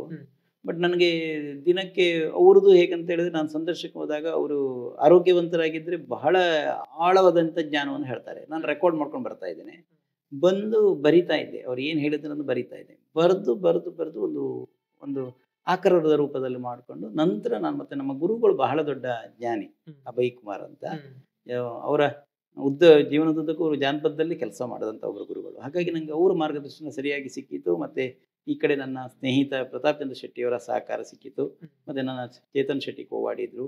ಬಟ್ ನಾವು ಕನ್ನಡ ಅಧ್ಯಾಪಕರು 4-5 ಜನ ಅದನ್ನು ರೀರೈಟ್ ಮಾಡಲಿಕ್ಕೆ ನಮ್ಗೆ ಅನುಕೂಲ ಸಿಕ್ತು. ಹಾಗಾಗಿ ಒಂದು ರೂಪವನ್ನು ಕೊಡಲಿಕ್ಕೆ ಸಾಧ್ಯ ಆಯಿತು. ಇದು ನಿಮ್ಮ ಅಧ್ಯಾಪನ ವೃತ್ತಿಗೆ ಮತ್ತೆ ಬರುವುದಾದ್ರೆ, ಅಧ್ಯಾಪನ ವೃತ್ತಿ ಅನ್ನೋದು ನಾನು ಆಗ್ಲೇ ಹೇಳಿದಾಗೆ ಬಹಳ ಶ್ರೇಷ್ಠ ವೃತ್ತಿ ಅಂತೇಳಿ ನಾವೆಲ್ಲ ಭಾವಿಸ್ಕೊಂಡವರು. ಭವಿಷ್ಯದ ಪ್ರಜೆಗಳನ್ನ ರೂಪಿಸುವವರು, ಒಂದು ಒಳ್ಳೆ ನಾಯಕನನ್ನು ರೂಪಿಸುವವರು, ಇದೆಲ್ಲ ಅಧ್ಯಾಪಕರಿಂದ ಮಾತ್ರ ಸಾಧ್ಯ ಆಗುತ್ತೆ ಅಂತೇಳಿ ನಾವು ಇವತ್ತಿಗೂ ಕೂಡ ನಂಬಿರು. ಅಂತ ಒಂದು ವೃತ್ತಿಯನ್ನು ನೀವು ಎಷ್ಟು ಖುಷಿಯಿಂದ ನಿಭಾಯಿಸ್ತಾ ಇದ್ದೀರಿ ಅಂತೇಳಿ ಸರ್? ನಾನು 2007ರಲ್ಲಿ ನಾನು ಉಪನ್ಯಾಸಕ ವೃತ್ತಿಗೆ ಕಾಲಿಟ್ಟಂಥವನು. ಇವತ್ತಿಗೆ ಸರಿ ಸುಮಾರು 17 ವರ್ಷಗಳ ವೃತ್ತಿ ಜೀವನ ಇದೆ ನಮ್ಮದು, ಒಟ್ಟು ಸರ್ವೀಸು. ಬಟ್ ನಾನು ಬಹಳ ಬದುಕಿನಲ್ಲಿ ಅತ್ಯಂತ ಪ್ರೀತಿಯಿಂದ ಗೌರವಿಸುವಂಥ ಒಂದು ವೃತ್ತಿ ಅಂದರೆ ಶಿಕ್ಷಕ ವೃತ್ತಿ. ಎಲ್ಲರಿಗೂ ಗೊತ್ತಿರುವಂಥದ್ದು, ನಮಗೇನೇ ಸಮಸ್ಯೆಗಳಿದ್ದರೂ ಮಕ್ಕಳು ನೋಡಿದಾಗ ನಮಗೇನೋ ಇದ್ದ ಎಲ್ಲ ಸಮಸ್ಯೆಗಳು ನಮಗೆ ನೆನಪು ಹೋಗ್ತದೆ. ಅಂದರೆ ಒಂದು ರೀತಿ ಆ ಮಕ್ಕಳ ಜೊತೆಗೆ ನಮ್ಮ ಒಡನಾಟ ಎನ್ನುವಂಥದ್ದು, ಬಾಂಧವ್ಯ ಅನ್ನೋದು ನಮ್ಮ ಬದುಕನ್ನು ರೂಪಿಸುವುದರ ಜೊತೆಗೆ ಮಕ್ಕಳನ್ನು ನಾವು ರೂಪಿಸಲಿಕ್ಕೆ ನಮಗೊಂದು ಅವಕಾಶ ಇದೆ. ನಾನು 2007ರಿಂದ 2012ರ ತನಕ ನಾನು ಸರ್ಕಾರಿ ಕಾಲೇಜುಗಳಲ್ಲಿ ಕೆಲಸ ಮಾಡಿದಂಥವನು. ಇವನು ಕೋಟೇಶ್ವರ ಡಿಗ್ರಿ ಕಾಲೇಜಲ್ಲಿ ಮಾಡಿದ್ದೇನೆ, ಬೈಂದೂರಿನಲ್ಲಿ ಸರ್ಕಾರಿ ಪ್ರಥಮ ದರ್ಜೆ ಬೈಂದೂರಲ್ಲಿ ಒಂದಷ್ಟು ವರ್ಷಗಳ ಕಾಲ ಮಾಡಿದ್ದೇನೆ, ಸರ್ಕಾರಿ ಪ್ರಥಮ ದರ್ಜೆ ಭಟ್ಕಳದಲ್ಲಿ ಮಾಡಿದ್ದೇನೆ. ಎಲ್ಲಕ್ಕಿಂತ ನನಗೆ ವಿಶೇಷವಾಗಿ ಕಂಡದ್ದು ಮಹಿಳಾ ಕಾಲೇಜ್ ಅಜ್ಜರ್ಕಾಡು, ಅಲ್ಲಿ ಒಂದು 3 ವರ್ಷಗಳ ಕಾಲ ಉಪನ್ಯಾಸಕನಾಗಿ ಕೆಲಸ ಮಾಡಿದೆ. ಮಹಿಳಾ ಕಾಲೇಜುಗಳಲ್ಲಿ ಹೆಣ್ಮಕ್ಳು ಹೇಗಂತ ಹೇಳಿದರೆ, ಉಪನ್ಯಾಸಕರನ್ನು ಅತ್ಯಂತ ಪ್ರೀತಿಯಿಂದ ಗೌರವದಿಂದ ಕಾಣುವುದರ ಜೊತೆಗೆ ಆ ಪಾಠದ ಬಗ್ಗೆ ಸ್ವಲ್ಪ ಆಸಕ್ತಿ ಜಾಸ್ತಿ ಅವರಿಗೆ. ಹಾಗಾಗಿ ನಾವೇನು ಮಾಡ್ತಾಯಿದ್ವಿ, ಜಾಸ್ತಿ ರೀರೈಟ್ ಮಾಡ್ತಾಯಿದ್ವಿ. ಕ್ಲಾಸಿಗೆ ಹೋಗುವಾಗ ಪ್ರಿಪ್ರೇಷನ್ ಜಾಸ್ತಿ ಮಾಡ್ತಾಯಿದ್ವಿ. ಯಾಕೆ ನಮಗೆ ಅದೇನಾಯಿತು, ನಮ್ಮನ್ನು ಬೇಸಾಗಿ ಬೆಳೀಲಿಕ್ಕೆ ಅವಕಾಶ ಕೊಡ್ತು. 2012ರಿಂದ ನಾನು ಮಿಲಾಗ್ರಿಸ್ ಕಾಲೇಜಿಗೆ ಹೋಗಿದ್ದು. ನನಗೆ ನನ್ನ ವೃತ್ತಿ ಬಗ್ಗೆ ನಂಗೆ ಬಹಳ ಸಂತೋಷ ಇದೆ ಖಂಡಿತ. ಈ ಎಲ್ಲ ಅಧ್ಯಾಪಕರ ವೃತ್ತಿ, ಸಂಶೋಧನೆ, ಈ ಎಲ್ಲದರ ನಡುವೆ ನೀವು ಸಮಾಜ ಸೇವೆಯಲ್ಲಿ ಜಾಸ್ತಿ ತೊಡಗಿಸ್ಕೊಳ್ತೀರಿ. ಅದರ ನಡುವೆ ಯುವ ಬಂಟರ ಸಂಘ ಅನ್ನುವಂಥ ಒಂದು ಸಂಸ್ಥೆಯನ್ನು ಶುರು ಮಾಡ್ತೀರಿ. ಅದು ಆ ಮೂಲಕ ಒಂದು ದಶಕದಲ್ಲಿ ಬಹಳ ದೊಡ್ಡ ಕೆಲಸವನ್ನು ಮಾಡ್ತೀರಿ ಸರ್. ಅದರದ್ದು ಆರಂಭ ಹೇಗಾಯಿತು ಅಂತೇಳಿ? ಇದು ಯುವ ಬಂಟರ ಸಂಘ ಆರಂಭ ಮಾಡಲಿಕ್ಕೆ ಬಹಳ ಮುಖ್ಯ ಕಾರಣ ಏನಂತ ಹೇಳಿದರೆ, ನಾನು ಮಾಡಿದಂಥ 6 ವರ್ಷಗಳ ಸರ್ಕಾರಿ ಕಾಲೇಜಿನ ಮಕ್ಕಳನ್ನ ನೋಡಿದಾಗ ನನಗನ್ನಿಸ್ತದೆ, ಮುಖ್ಯವಾಗಿ ನಾನು ಗಮನಿಸಬೇಕಾದದ್ದು ಸರ್ಕಾರಿ ಪ್ರಥಮ ಕಾಲೇಜು ಬೈಂದೂರಿನಲ್ಲಿ. ನನಗೆ ಮಕ್ಕಳ ಜೊತೆ ಸ್ವಲ್ಪ ಒಡನಾಟ ಜಾಸ್ತಿ, ಪೂರ್ವಾಪರಗಳನ್ನು ಕೇಳ್ತೇನೆ. ಮನೆಯಲ್ಲಿ ಯಾರಿದ್ದಾರೆ, ಏನು ಬಡತನ ಇದೆಯಾ, ನಮಗೆ ಸಾಧಾರಣ ಗೊತ್ತಾಗ್ತದೆ. ಕೆಲವು ಮಕ್ಕಳು ನೋವಿನಲ್ಲಿರುವಂಥ ಮಕ್ಕಳನ್ನು ಗುರುತಿಸಿದಾಗ ನನಗೆ ಅರ್ಥ ಆಗ್ತದೆ, ಈ ಮಗು ಏನೋ ನೋವಲ್ಲಿದೆ ಅಂತ. ಆವಾಗ ನಾನು ಮಾತಾಡಿಸಿದಾಗ ಮಕ್ಕಳು ಮನೆಯಲ್ಲಿ ಇರ್ತ ಸಮಸ್ಯೆಗಳು ಸಹಜವಾಗಿ ಎಲ್ಲರ ಮನೆಯಲ್ಲಿ ಇರುತ್ತದೆ, ಆದರೆ ಕೆಲವು ಮಕ್ಕಳಿಗೆ ಬಹಳ ತೀರಾ ಕಷ್ಟವಾದಂಥ ಮಕ್ಕಳನ್ನು ನಾವು ಗಮನಿಸ್ತಾ ಇದ್ದೆ. ಆವಾಗ ನಾನು ನಮ್ಮ ಹತ್ರ ಸಹಾಯ ಮಾಡಲಿಕ್ಕೆ ಆಗೋದಿಲ್ಲ, ಯಾಕೆ ನಾವು ಆವಾಗ ಅತಿಥಿ ಉಪನ್ಯಾಸಕನಾಗಿ ಕೆಲಸ ಮಾಡ್ತಾಯಿದ್ದೆ. ಒಂದು ವೇಳೆ ನಾವು ಅತಿಥಿ ಉಪನ್ಯಾಸಕ ಅಲ್ಲದೇ ಇದ್ದರೂ ಬಹಳ ಎಲ್ಲ ಮಕ್ಕಳಿಗೆ ಸಹಾಯ ಮಾಡಲಿಕ್ಕೆ ಆಗೋದಿಲ್ಲ. ನಂತರ ಅಜ್ಜರ್ಕಾಡ್ನಲ್ಲಿ ಒಂದಷ್ಟು ಹೆಣ್ಣುಮಕ್ಕಳ ಸಮಸ್ಯೆಗಳನ್ನು ನಾನು ಭಾಳ ಹತ್ತಿರದಿಂದ ಬಲ್ಲವ. ಹಾಗಾಗಿ ನನಗೆ ಅನ್ನಿಸ್ತು, ನಂತರ ಏನಾದರೂ ಒಂದು ಸಮಾಜಕ್ಕೆ ಏನಾದರೂ ನಮಗೆ ಕೊಡಲಿಕ್ಕೆ ಸಾಧ್ಯ ಆಗದೇ ಇದ್ದರೂ ಇದ್ದವರಿಂದ ಇಲ್ಲದವರಿಗೆ ಏನಾದರೂ ಕೊಡುವಂಥ ಪ್ರಯತ್ನ ಮಾಡಬೇಕು ಅಂತ ಒಂದು ಹೊಳವು ಬಂತು ನನಗೆ. ನಾವು ಯಾಕೆ ಕೈ ಕಟ್ಟಿ ಕೂತ್ಕೊಳ್ಬೇಕು, ಆಗುವುದಿಲ್ಲ ಅನ್ನುವಂಥದ್ದು ಯಾವುದೂ ಇಲ್ಲ. ಬರೀ ಯಾವುದು ನಮ್ಮಲ್ಲಿ ಒಂದು ಶ್ರದ್ಧೆ ಇತ್ತು ಅಂತ ಆದರೆ, ನಮ್ಮಲ್ಲಿ ಒಂದು ಗುರಿ ಇತ್ತು ಅಂತ ಆದರೆ ಖಂಡಿತ ನಾವು ಮಾಡ್ಬೋದು ಅನ್ನುವಂಥ ಒಂದು ನಂಬಿಕೆ ನನ್ನಲ್ಲಿತ್ತು. ನಂತರ ನಾನು ಆಲೋಚನೆ ಮಾಡಿದೆ, ಒಂದು ಸಂಘವನ್ನು ಮಾಡೋಣ. ಯಾಕೆಂದರೆ ಎಷ್ಟೋ ಮಕ್ಕಳು ನಮ್ಮ ಹತ್ರ ಬಂದು ಹೇಳ್ತಾ ಇದ್ರು ನಮ್ಮ ಮನೆಯಲ್ಲಿ ಸಮಸ್ಯೆ ಅಂತಾಗ, ನನಗೆ ಸಮಸ್ಯೆಗೆ ಪರಿಹಾರ ಕೊಡಲಿಕ್ಕೆ ಆಗದೇ ಇದ್ದಾಗ ನಾವು ಒಂದು ಸಂಸ್ಥೆಯ ಮೂಲಕ ಮಾಡಿದರೆ ಅದಕ್ಕೆ ಒಂದು ನ್ಯಾಯ ಸಿಗ್ಬೋದು ಅನ್ನುವಂಥ ಒಂದು ಪರಿಕಲ್ಪನೆಯಲ್ಲಿ ನಾನು ಒಂದು ಯುವ ಭಟ್ರ ಸಂಘ ಮಾಡಬೇಕು ಅಂತ ನಾನು ಹೊರಟೆ. ಆವಾಗ ನಮಗೆ ದಾರಿದೀಪವಾದಂಥವ್ರು ಇಂದ್ರಾಳಿ ಜೀಕರ್ ಶೆಟ್ಟರು. ಆವಾಗ ಅಜ್ಜರ್ಕಾಡ್ನಲ್ಲಿ ನಾನು ಗೌರ್ಮೆಂಟ್ ಕಾಲೇಜಲ್ಲಿ ಲೆಕ್ಚರರ್ ಆಗಿದ್ದೇನೆ. ಬಹುತೇಕ ಸಮಯವನ್ನು ಇವನ್ನ ಸಂಘವನ್ನು ಆರಂಭ ಮಾಡಬೇಕಾದಾಗ ನಮಗೆ ಬೇಕಾದಂಥ ಬೈಲಾದಿಂದ ಹಿಡಿದು ಎಲ್ಲ ಕೆಲಸಗಳನ್ನು ಗಂಟೆಗಟ್ಟಲೆ ನಮಗೆ ಸಮಯ ಕೊಟ್ಟು ಆ ಸಂಸ್ಥೆಗೆ ಒಂದು ಚೌಕಟ್ಟನ್ನು ರೂಪಿಸಿಕೊಟ್ಟಂಥವ್ರು ಇಂದ್ರಾಳಿ ಜೀಕರ್ ಶೆಟ್ಟರು. ನಂತರ ಬೈಲಾ ಆಯಿತು. ನಂತರ ಕಚೇರಿ ಮಾಡಬೇಕು ಅಂತ ಬಂದಾಗ ನಮ್ಮ ಅಣ್ಣ ಹೇಳಿದರು, ನೀವು ಮಾಡೋದಾದರೆ ಖಂಡಿತ ನಾನು ನಿಮ್ಗೆ ಸಪೋರ್ಟ್ ಮಾಡ್ತೇನೆ. ಯಾಕಂದರೆ ಅವರು ರಿಜಿಸ್ಟ್ರೇಷನ್ ಎಲ್ಲ ಅವರೇ ಮಾಡುವಂಥದ್ದು ಆಗಿನ ಸಂದರ್ಭದಲ್ಲಿ. ನೀವು ಮಾಡ್ಬೋದು, ನಾನಿದ್ದೇನೆ ಅಂತ ಹೇಳಿದರು. ನಂತರ ಪುನಃ ಮತ್ತೆ ಧೈರ್ಯ ಮಾಡಿ ಇವತ್ತಿಗೂ ನಮ್ಮ ಸಂಘದ ಕಚೇರಿಯನ್ನು ನೀವು ನೋಡಿದರೆ ನಿಮಗೆ care of Premananda Shetty Swagat building ಅಂತ ಇದೆ. ರಿಜಿಸ್ಟ್ರೇಷನ್ ಮಾಡಿಕೊಂಡ ನಂತರ ನನಗೊಂದು ತಲೆ ಬಂತು, ಯಾವುದೇ ಒಂದು ಸಂಸ್ಥೆಯನ್ನು ಹುಟ್ಟಾಕೋದು ಇಂಪಾರ್ಟೆಂಟ್ ಅಲ್ಲ, ಅದು ಬೆಳಿಬೇಕದು.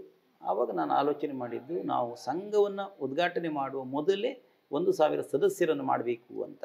ನಾವು ನಮ್ಮದು ಒಂದು ಸಮಾನ ಮನಸ್ಕರನ್ನು ಒಂದಷ್ಟು ಸೇರಿಸ್ಕೊಂಡೆ. ಪ್ರತಾಪ್ ಚಂದ್ರಶೇಖರನ್ನು ಬಹಳ ನಮ್ಮ ಜೊತೆಗೆ ಕೈವಂಟನಾಗಿ ಕೆಲಸ ಮಾಡಿದಂಥದ್ದು. ಹಾಗೆ ಒಂದಷ್ಟು ಸ್ನೇಹಿತರು ಹೇಳಿಕೊಳ್ಳಿಕ್ಕೆ ತುಂಬ ಜನ ಆಗ್ತಾರೆ. ಒಂದು 20 ಜನರನ್ನು ನಾನು ಸೇರಿಸಿ ಶರೋನ್ ಹೋಟೆಲಲ್ಲಿ ನಮ್ಮದು ಮೀಟಿಂಗ್. ನಂತರ JK ಹೋಟೆಲಲ್ಲಿ ಇವರು ಸತೀಶ್ ಶೆಟ್ಟರು ಅಂತ ಇದ್ದರು. ಅವ್ರು ನಮಗೆ ಯಾವುದೇ ಬಾಡಿಗೆ ತೊಗೊಂಡಿದೆ ಒಂದು 4-5 ಮೀಟಿಂಗಿಗೆ ನಮ್ಗೆ ಆವಾಗ ಫ್ರೀಯಾಗಿ ಕೊಡ್ತಾಯಿದ್ರು. JKದಲ್ಲಿ 4-5 ಮೀಟಿಂಗ್ ಮಾಡಿದೆ, ಶರೋನಲ್ಲಿ ಮಾಡ್ದೇನೆ ಪದೇ ಪದೇ. ಯಾಕೆಂದರೆ ಒಂದು ಸಂಸ್ಥೆ ಕಟ್ಟೋದು ಈಸಿ ಅಲ್ಲ. ಅದರಲ್ಲಿ ಬಂಟು ಸಮುದಾಯ ಅಂತ ಹೇಳಿದರೆ ನಿಮಗೆ ಗೊತ್ತುಂಟು, ಬಹಳ ದೊಡ್ಡ ಚಾಲೆಂಜಿಂಗ್ ಇದೆ ಅದು. ಅಂದರೆ ನಂತರ ನಾನು 4-5 ಮೀಟಿಂಗ್ಗಳನ್ನು ಮಾಡ್ದೇನೆ. ನಂತರ ಒಂದು ರೂಪಕ್ಕೆ ಬಂತದು. ಆವಾಗ ನಾನು 1,000 ಸದಸ್ಯರನ್ನು ಮಾಡ್ಕೊಂಡ್ವಿ, ನಾವೆಲ್ಲರೂ ಸೇರಿ ಮಾಡಿದ್ದು, ನಾನೊಬ್ಬನೇ ಅಲ್ಲ. ನಂತರ ನಂಗೆ ಮತ್ತೊಂದು ತಲೆ ಬಂತು, ಈ ಸಂಸ್ಥೆಗಳಲ್ಲಿ ನಮ್ಮದು ಮೇಯ್ನ್ ಇಂಟೆನ್ಷನ್ ಇರೋದು ವಿದ್ಯಾರ್ಥಿ ವೇತನ. ವಿದ್ಯಾರ್ಥಿ ವೇತನ ಈ ವರ್ಷ ನಾವು ಏನೋ ಮಾಡಿ ಕೊಡ್ಬೋದು, ಮುಂದೆ ಏನು ಅನ್ನುವಂಥ ಪ್ರಶ್ನೆ ಬರ್ತದಲ್ಲ. ಹಾಗಾಗಿ ನಾಳೆ ನಾನು ಅಧ್ಯಕ್ಷರಲ್ಲದಿದ್ದರೂ ಬೇರೆ ಒಬ್ಬ ವ್ಯಕ್ತಿ ಅಧ್ಯಕ್ಷರಾದರೂ ಸಂಘ ನಡಿಬೇಕೆನ್ನುವ ಕಾರಣಕ್ಕಾಗಿ ನಾವು ದತ್ತಿ ನಿಧಿ ಸಂಗ್ರಹ ಮಾಡಲಿಕ್ಕೆ ಹೊರಟಿವಿ. ಆಗಿನ ಕಾಲದಲ್ಲಿ 2012ರಲ್ಲಿ ನಾನು ಒಂದು 10 ಜನರಿಗೆ ಫೋನ್ ಮಾಡಿದೆ, 1 ಲಕ್ಷ ರೂಪಾಯಿ ದತ್ತಿ ನಿಧಿ ಕೊಡಬೇಕು ಅಂತ. ಬಟ್ ನಂಗೆ ಆಶ್ಚರ್ಯ ಆಗೋದು, ಸಂಘ ರಿಜಿಸ್ಟ್ರೇಷನ್ ಆಗದ ಮೊದಲೇ ನಮ್ಮ ಮೇಲೆ ವಿಶ್ವಾಸ ಇಟ್ಟು ಆಗಿನ ಕಾಲದಲ್ಲಿ 1 ಲಕ್ಷ ರೂಪಾಯಿ ದತ್ತಿ ನಿಧಿ ಕೊಟ್ಟಿದ್ರು. ನಮಗೆ ಅವಾಗ ಒಂದು ಮತ್ತಷ್ಟು ಧೈರ್ಯ ಬಂತು. 10 ಲಕ್ಷ ದತ್ತಿ ನಿಧಿ ಆಯಿತು. ನಂತರ ಸದಸ್ಯತನದ ಸಂಗ್ರಹ ಮಾಡಿದ್ದೀವಿ, ಅದು ಹಣ ಬಂತು. ನಂತರ ನಾವು ಉದ್ಘಾಟನೆಯ ದಿನಾಂಕವನ್ನು ಇಟ್ಟಿವಿ. ಆ ಉದ್ಘಾಟನೆ ದಿನಾಂಕ ಇಡುವಾಗಲೂ ನಮಗೆ ಪುನಃ ಮತ್ತೆ ಆ ಹಣ ಮುಟ್ಟುವಾಗಿಲ್ಲ. 12.5 ಲಕ್ಷ ರೂಪಾಯಿ ಡೆಪಾಸಿಟ್ ಮಾಡಿದ್ವಿ. ಇದೇ ರಾಮಕೃಷ್ಣ ಕೋಆಪರೇಟಿವಲ್ಲಿ ಡೆಪಾಸಿಟ್ ಮಾಡಿದ್ವಿ. ಉದ್ಘಾಟನೆಗೆ ಮತ್ತೆ ನಾವು ಹಣ ಸಂಗ್ರಹ ಮಾಡಲಿಕ್ಕೆ ಹೊರಟಿವಿ. ನನ್ನೊಟ್ಟಿಗೆ ಸುಖೇಶ್ ಶೆಟ್ಟಿ ಆವಾಗ ಬಹಳ ಹೋರಾಟ ಮಾಡ್ತಾಯಿದ್ರು ನನ್ನ ಜೊತೆ.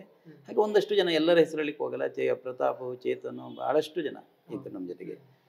ಬಟ್ ಒಳ್ಳೆಯ ಕೆಲಸವನ್ನು ಮಾಡಲಿಕ್ಕೆ ನಾವು ಹೊರಟಾಗ ನಮಗೆ ಸಪೋರ್ಟ್ ಸಿಕ್ತು ಸಮಾಜದಿಂದ. ನಮಗೆ ಒಂದು ವಿಶ್ವಾಸ ಮತ್ತು ಧೈರ್ಯ ಬಂತು. ನಂತರ ಪುನಃ ಮತ್ತೆ ಸಂಘವನ್ನು ರಿಜಿಸ್ಟ್ರೇಷನ್ ಮಾಡಿದ್ವಿ. ಎಲ್ಲ ಪ್ರಕ್ರಿಯೆಗಳು ಅಂದರೆ ಆಡಳಿತವಾದಂಥ ಪ್ರಕ್ರಿಯೆಗಳನ್ನು ಮುಗಿಸಿವಿ. ನಂತರ ಉದ್ಘಾಟನೆ ಮಾಡುವಾಗ ಶ್ರೀ ಕುಂದೇಶ್ವರನಲ್ಲಿ ಒಂದು ಪೂಜೆ ಮಾಡಿ ನಾವು ಸಂಘವನ್ನು ಆರಂಭ. ನಾನು ಸ್ವಲ್ಪ ದೇವರ ಬಗ್ಗೆ ನನಗೆ ಅಪಾರವಾದ ಭಕ್ತಿ. ನನಗೆ ಇವತ್ತು ಏನೇ ಒಂದು ದೊಡ್ಡ ಸಾಧನೆ ಆಗಿದ್ದರೂ ಖಂಡಿತ ನಾನಂತ ನಾನು ಒಪ್ಕೊಳ್ಳಲ್ಲ, ನನಗೆ ದೇವರ ಒಂದು ಕೃಪೆ ಅಂತ ನಾನು ಅಂದ್ಕೊಳ್ತೇನೆ. ಕುಂದೇಶ್ವರ ದೇವಸ್ಥಾನದಲ್ಲಿ ನಾನು ಪೂಜೆ ಮಾಡಿ ಆ ಸಂಘವನ್ನು ಇದೇ ಹಾಲ್ನಲ್ಲಿ ನಮಗೆ ಉದ್ಘಾಟನೆಗೆ ಮಾಡಲಿಕ್ಕೆ ಕೊಟ್ಟರು. ಶ್ರೀ ವಿ ಅಪ್ಪಣ್ಣ ಹೆಗ್ಡೆಯವರು ಈ ನಮ್ಮ ಸಂಸ್ಥೆಯನ್ನು ಉದ್ಘಾಟನೆ ಮಾಡಿದರು. ಕಟೀಲು ಬಾಲಕೃಷ್ಣ ಶೆಟ್ಟಿಯವರು ನಮ್ಮ ಆಶಯ ಭಾಷಣ ಕೊಟ್ಟರು. ನಂತರ ಡಾಕ್ಟರ್ YS ಹೆಗ್ಡೆ ಅಂತ ನಮ್ಮ ಒಳ್ಳೆಯ ಸಂಚಾಲಕರಿದ್ದರು ಆವಾಗ. ಬಟ್ ಅವರು ನನಗೆ ತುಂಬ ಸಪೋರ್ಟ್ ಮಾಡಿದರು. ಬಟ್ ಅವರು ನಮ್ಮ ಕಾರ್ಯಕ್ರಮದ ಅಧ್ಯಕ್ಷತೆ, ಅಲ್ಲಿಂದ ಸಂಘ ಆರಂಭ ಆಯಿತು. ನಂತರ 2 ವರ್ಷಗಳ ಕಾಲ ನಾನು ಪ್ರಥಮ ಅಧ್ಯಕ್ಷನಾಗಿ ನಾನು ತಗೊಂಡೆ. ಎಲ್ಲರೂ ಒತ್ತಾಯದ ಮೇಲೆ ನೀವೇ ಆಗಬೇಕು ಅನ್ನೋ ಕಾರಣಕ್ಕಾಗಿ ನಾನೇ ಅದನ್ನು ಸಂಘ ಮಾಡಿದ್ದು ನಾನೇ ಆದ ಕಾರಣಕ್ಕಾಗಿ ನೀವೇ ಮುಂದಿನ 2 ವರ್ಷಗಳ ಅಧ್ಯಕ್ಷ ಆಗಬೇಕು ಅಂತೇಳಿ ನಾನು 2 ವರ್ಷಗಳ ಕಾಲ ಅಧ್ಯಕ್ಷನಾಗಿ ಕೆಲಸ ಮಾಡಿದೆ. ಮತ್ತು ಆವಾಗ ನಾವು ಇಷ್ಟು ದೊಡ್ಡ ಪ್ರಬುದ್ಧರೂ ಆಗಿಲ್ಲ.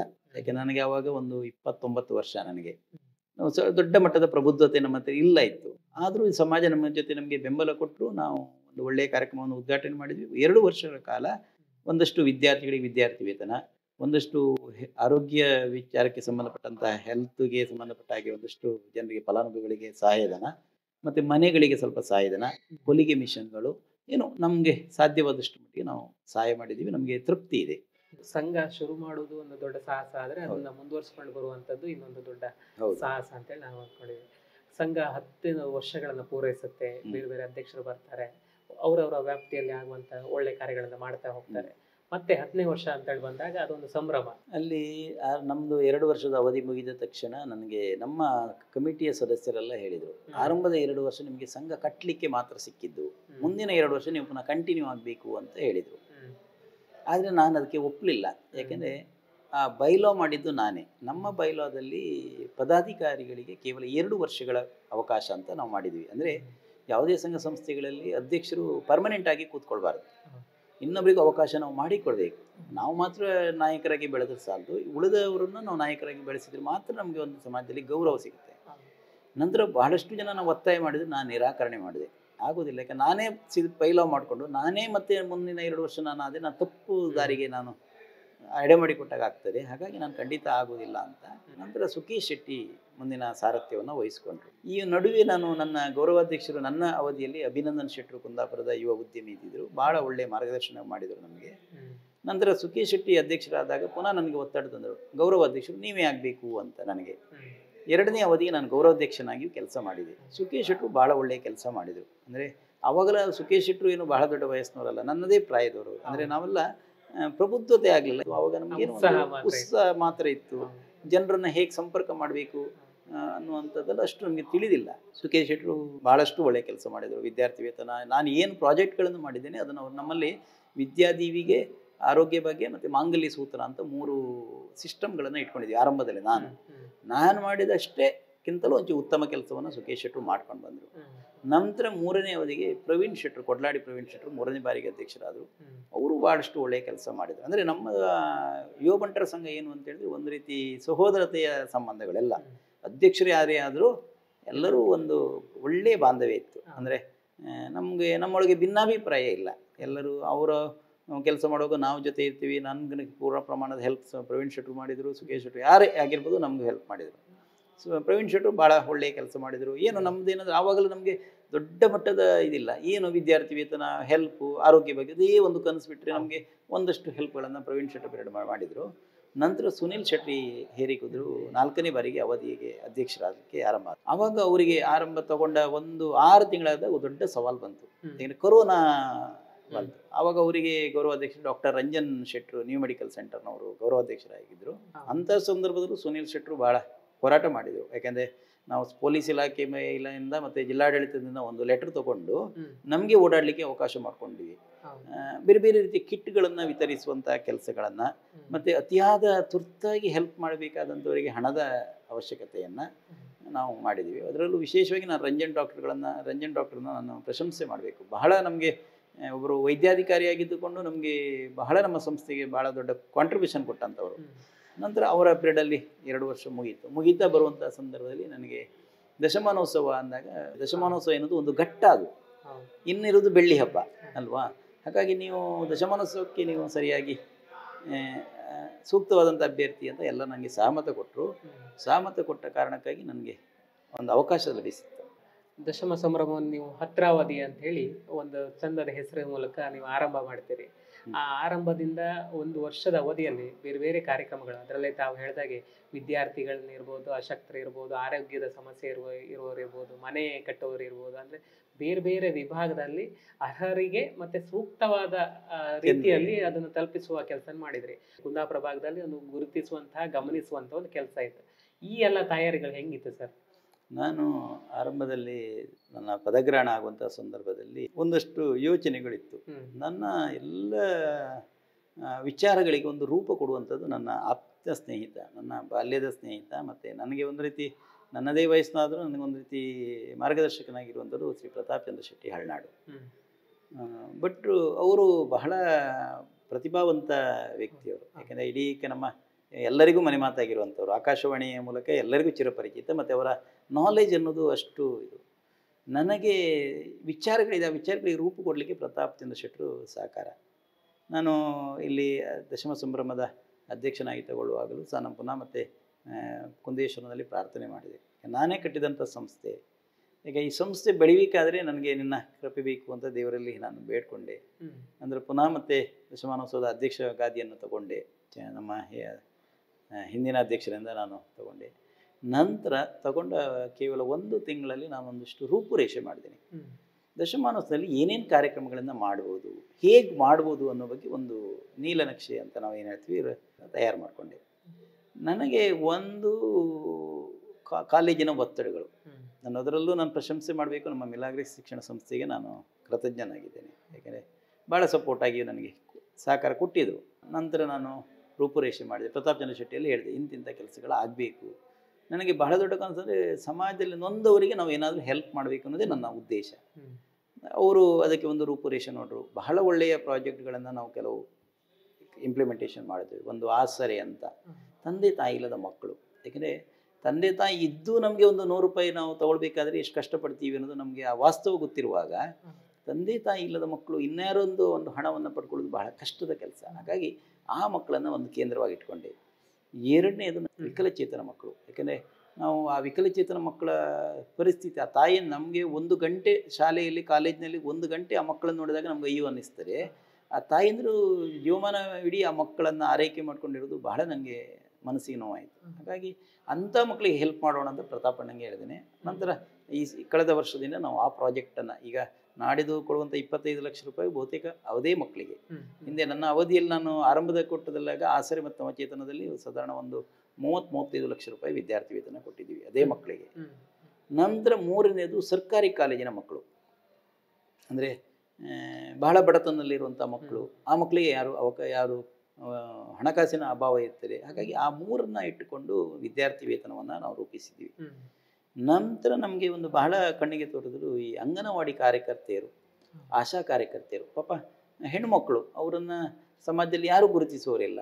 ಯಾಕೆಂದರೆ ಎಲ್ಲ ಸಂಘ ಸಂಸ್ಥೆಗಳಲ್ಲೂ ಬೇರೆ ಬೇರೆ ಕಾರ್ಯಕ್ರಮ, ಹೊಸ ರೂಪದಂಥ ಕಾರ್ಯಕ್ರಮ ಮಾಡಬೇಕಂದಾಗ ನಾವು ಅವರನ್ನು ಒಂದು ಕಾನ್ಸಂಟ್ರೇಟ್ ಮಾಡಿದೆ ನಾನು. ಬಟ್ ತಲಾ 5-5 ಸಾವಿರದಾಗಿ ಒಂದು 15-20 ಲಕ್ಷ ರೂಪಾಯಿಯನ್ನು ಅವರಿಗೆ ಹಂಚಿ. ಅಂದರೆ ನಾವು ಕೊಡುವಂಥ ಹಣ ಅವರಿಗೆ ಜೀವಮಾನ ಸಾಕತ್ತಂತ ನಾನು ಹೇಳಲ್ಲ, ಆದರೆ ನಿಮ್ಮ ಜೊತೆ ನಾವಿದ್ದೇವೆ, ಸಂಘಟನೆ ಇದ್ದೀವಿ ಎನ್ನುವಂಥ ಒಂದು ಆತ್ಮಸ್ಥೈರ್ಯವನ್ನು ಕೊಡುವಂಥ ಪ್ರಯತ್ನವನ್ನು ನಾವು ಅಲ್ಲಿ ಮಾಡಿದ್ದೀವಿ. ಹಸಿರು ಹೊನ್ನು ಅಂತ ಒಂದು ವಿನೂತನ ಕಾರ್ಯಕ್ರಮ ನಾವು ಮಾಡಿದ್ದೀವಿ. ಆ ಕಾರ್ಯಕ್ರಮ ಮಾಡಲಿಕ್ಕೆ ಕಾರಣ ಅಂದರೆ ಪ್ರಕೃತಿಗೆ ನಾವು ಏನಾದರೂ ಕೊಡಬೇಕು. ಸಂಘ ಸಂಸ್ಥೆಗಳು ಕೇವಲ ಮನುಷ್ಯನಿಗೆ ಮಾತ್ರ ಅಲ್ಲ, ನಾವು ಪ್ರಕೃತಿ ನಮಗೆ ಯಾವುದು ದತ್ತವಾಗಿ ನಮಗೆ ಒಂದಷ್ಟು ಕೊಟ್ಟಿದೆ. ಇವತ್ತು ಈ ಪ್ರಕೃತಿಯಲ್ಲಿ ನಾವು ವಾಸ ಮಾಡಲಿಕ್ಕೆ ಯಾವುದನ್ನು ನಿರೀಕ್ಷೆ ಮಾಡಿದರೆ ಪ್ರಕೃತಿಗೆ ನಾವು ಏನು ಕೊಡಬೇಕು ಅಂತ ಯೋಚನೆ ಮಾಡಿದಾಗ ಒಂದು ಹಸಿರು ಅನ್ನುವಂಥ ಒಂದು ವಿನೂತನ ಕಾರ್ಯಕ್ರಮ ಅದು. 1000 ಹೈಬ್ರಿಡ್ ಹಣ್ಣಿನ ಗಿಡಗಳನ್ನು 1000 ವಿದ್ಯಾರ್ಥಿಗಳಿಗೆ ಹಂಚುವಂಥ ಕಾರ್ಯಕ್ರಮ. ಆ ಗಿಡಗಳು ಹೇಗೆ ಅಂತ ಹೇಳಿದ್ರೆ ವಿದಿನ್ 3 ವರ್ಷದಲ್ಲಿ ಅದು ಫಲ ಕೊಡ್ತದೆ, ಮಕ್ಕಳಿಗೆ ಕುತೂಹಲ ಇರ್ತದೆ. ಒಂದು ಮನೆಯಲ್ಲಿ 5 ಸೆಂಟ್ಸ್ ಜಾಗ ಇದ್ದಂಥ ಒಬ್ಬ ವಿದ್ಯಾರ್ಥಿಯು ಆ ಗಿಡವನ್ನು ನೆಟ್ಕೊಳ್ಬೋದು. ಆ ಕಾರಣಕ್ಕಾಗಿ ಆ ಕಾರ್ಯಕ್ರಮ ಮಾಡಿದ್ವಿ, ಬಹಳ ಖುಷಿ ಕೊಟ್ಟಂಥ ಕಾರ್ಯಕ್ರಮ. ಹಾಗೆ ಒಂದು ವಿಚಾರ ಸಂಕಿರಣ ಕಾರ್ಯಕ್ರಮಗಳನ್ನು ಮಾಡಿದ್ವಿ. ನಂತರ ಗ್ರಹಚೇತನ ಅಂತ ಒಂದು ಕಾರ್ಯಕ್ರಮ ಮಾಡಿದ್ವಿ.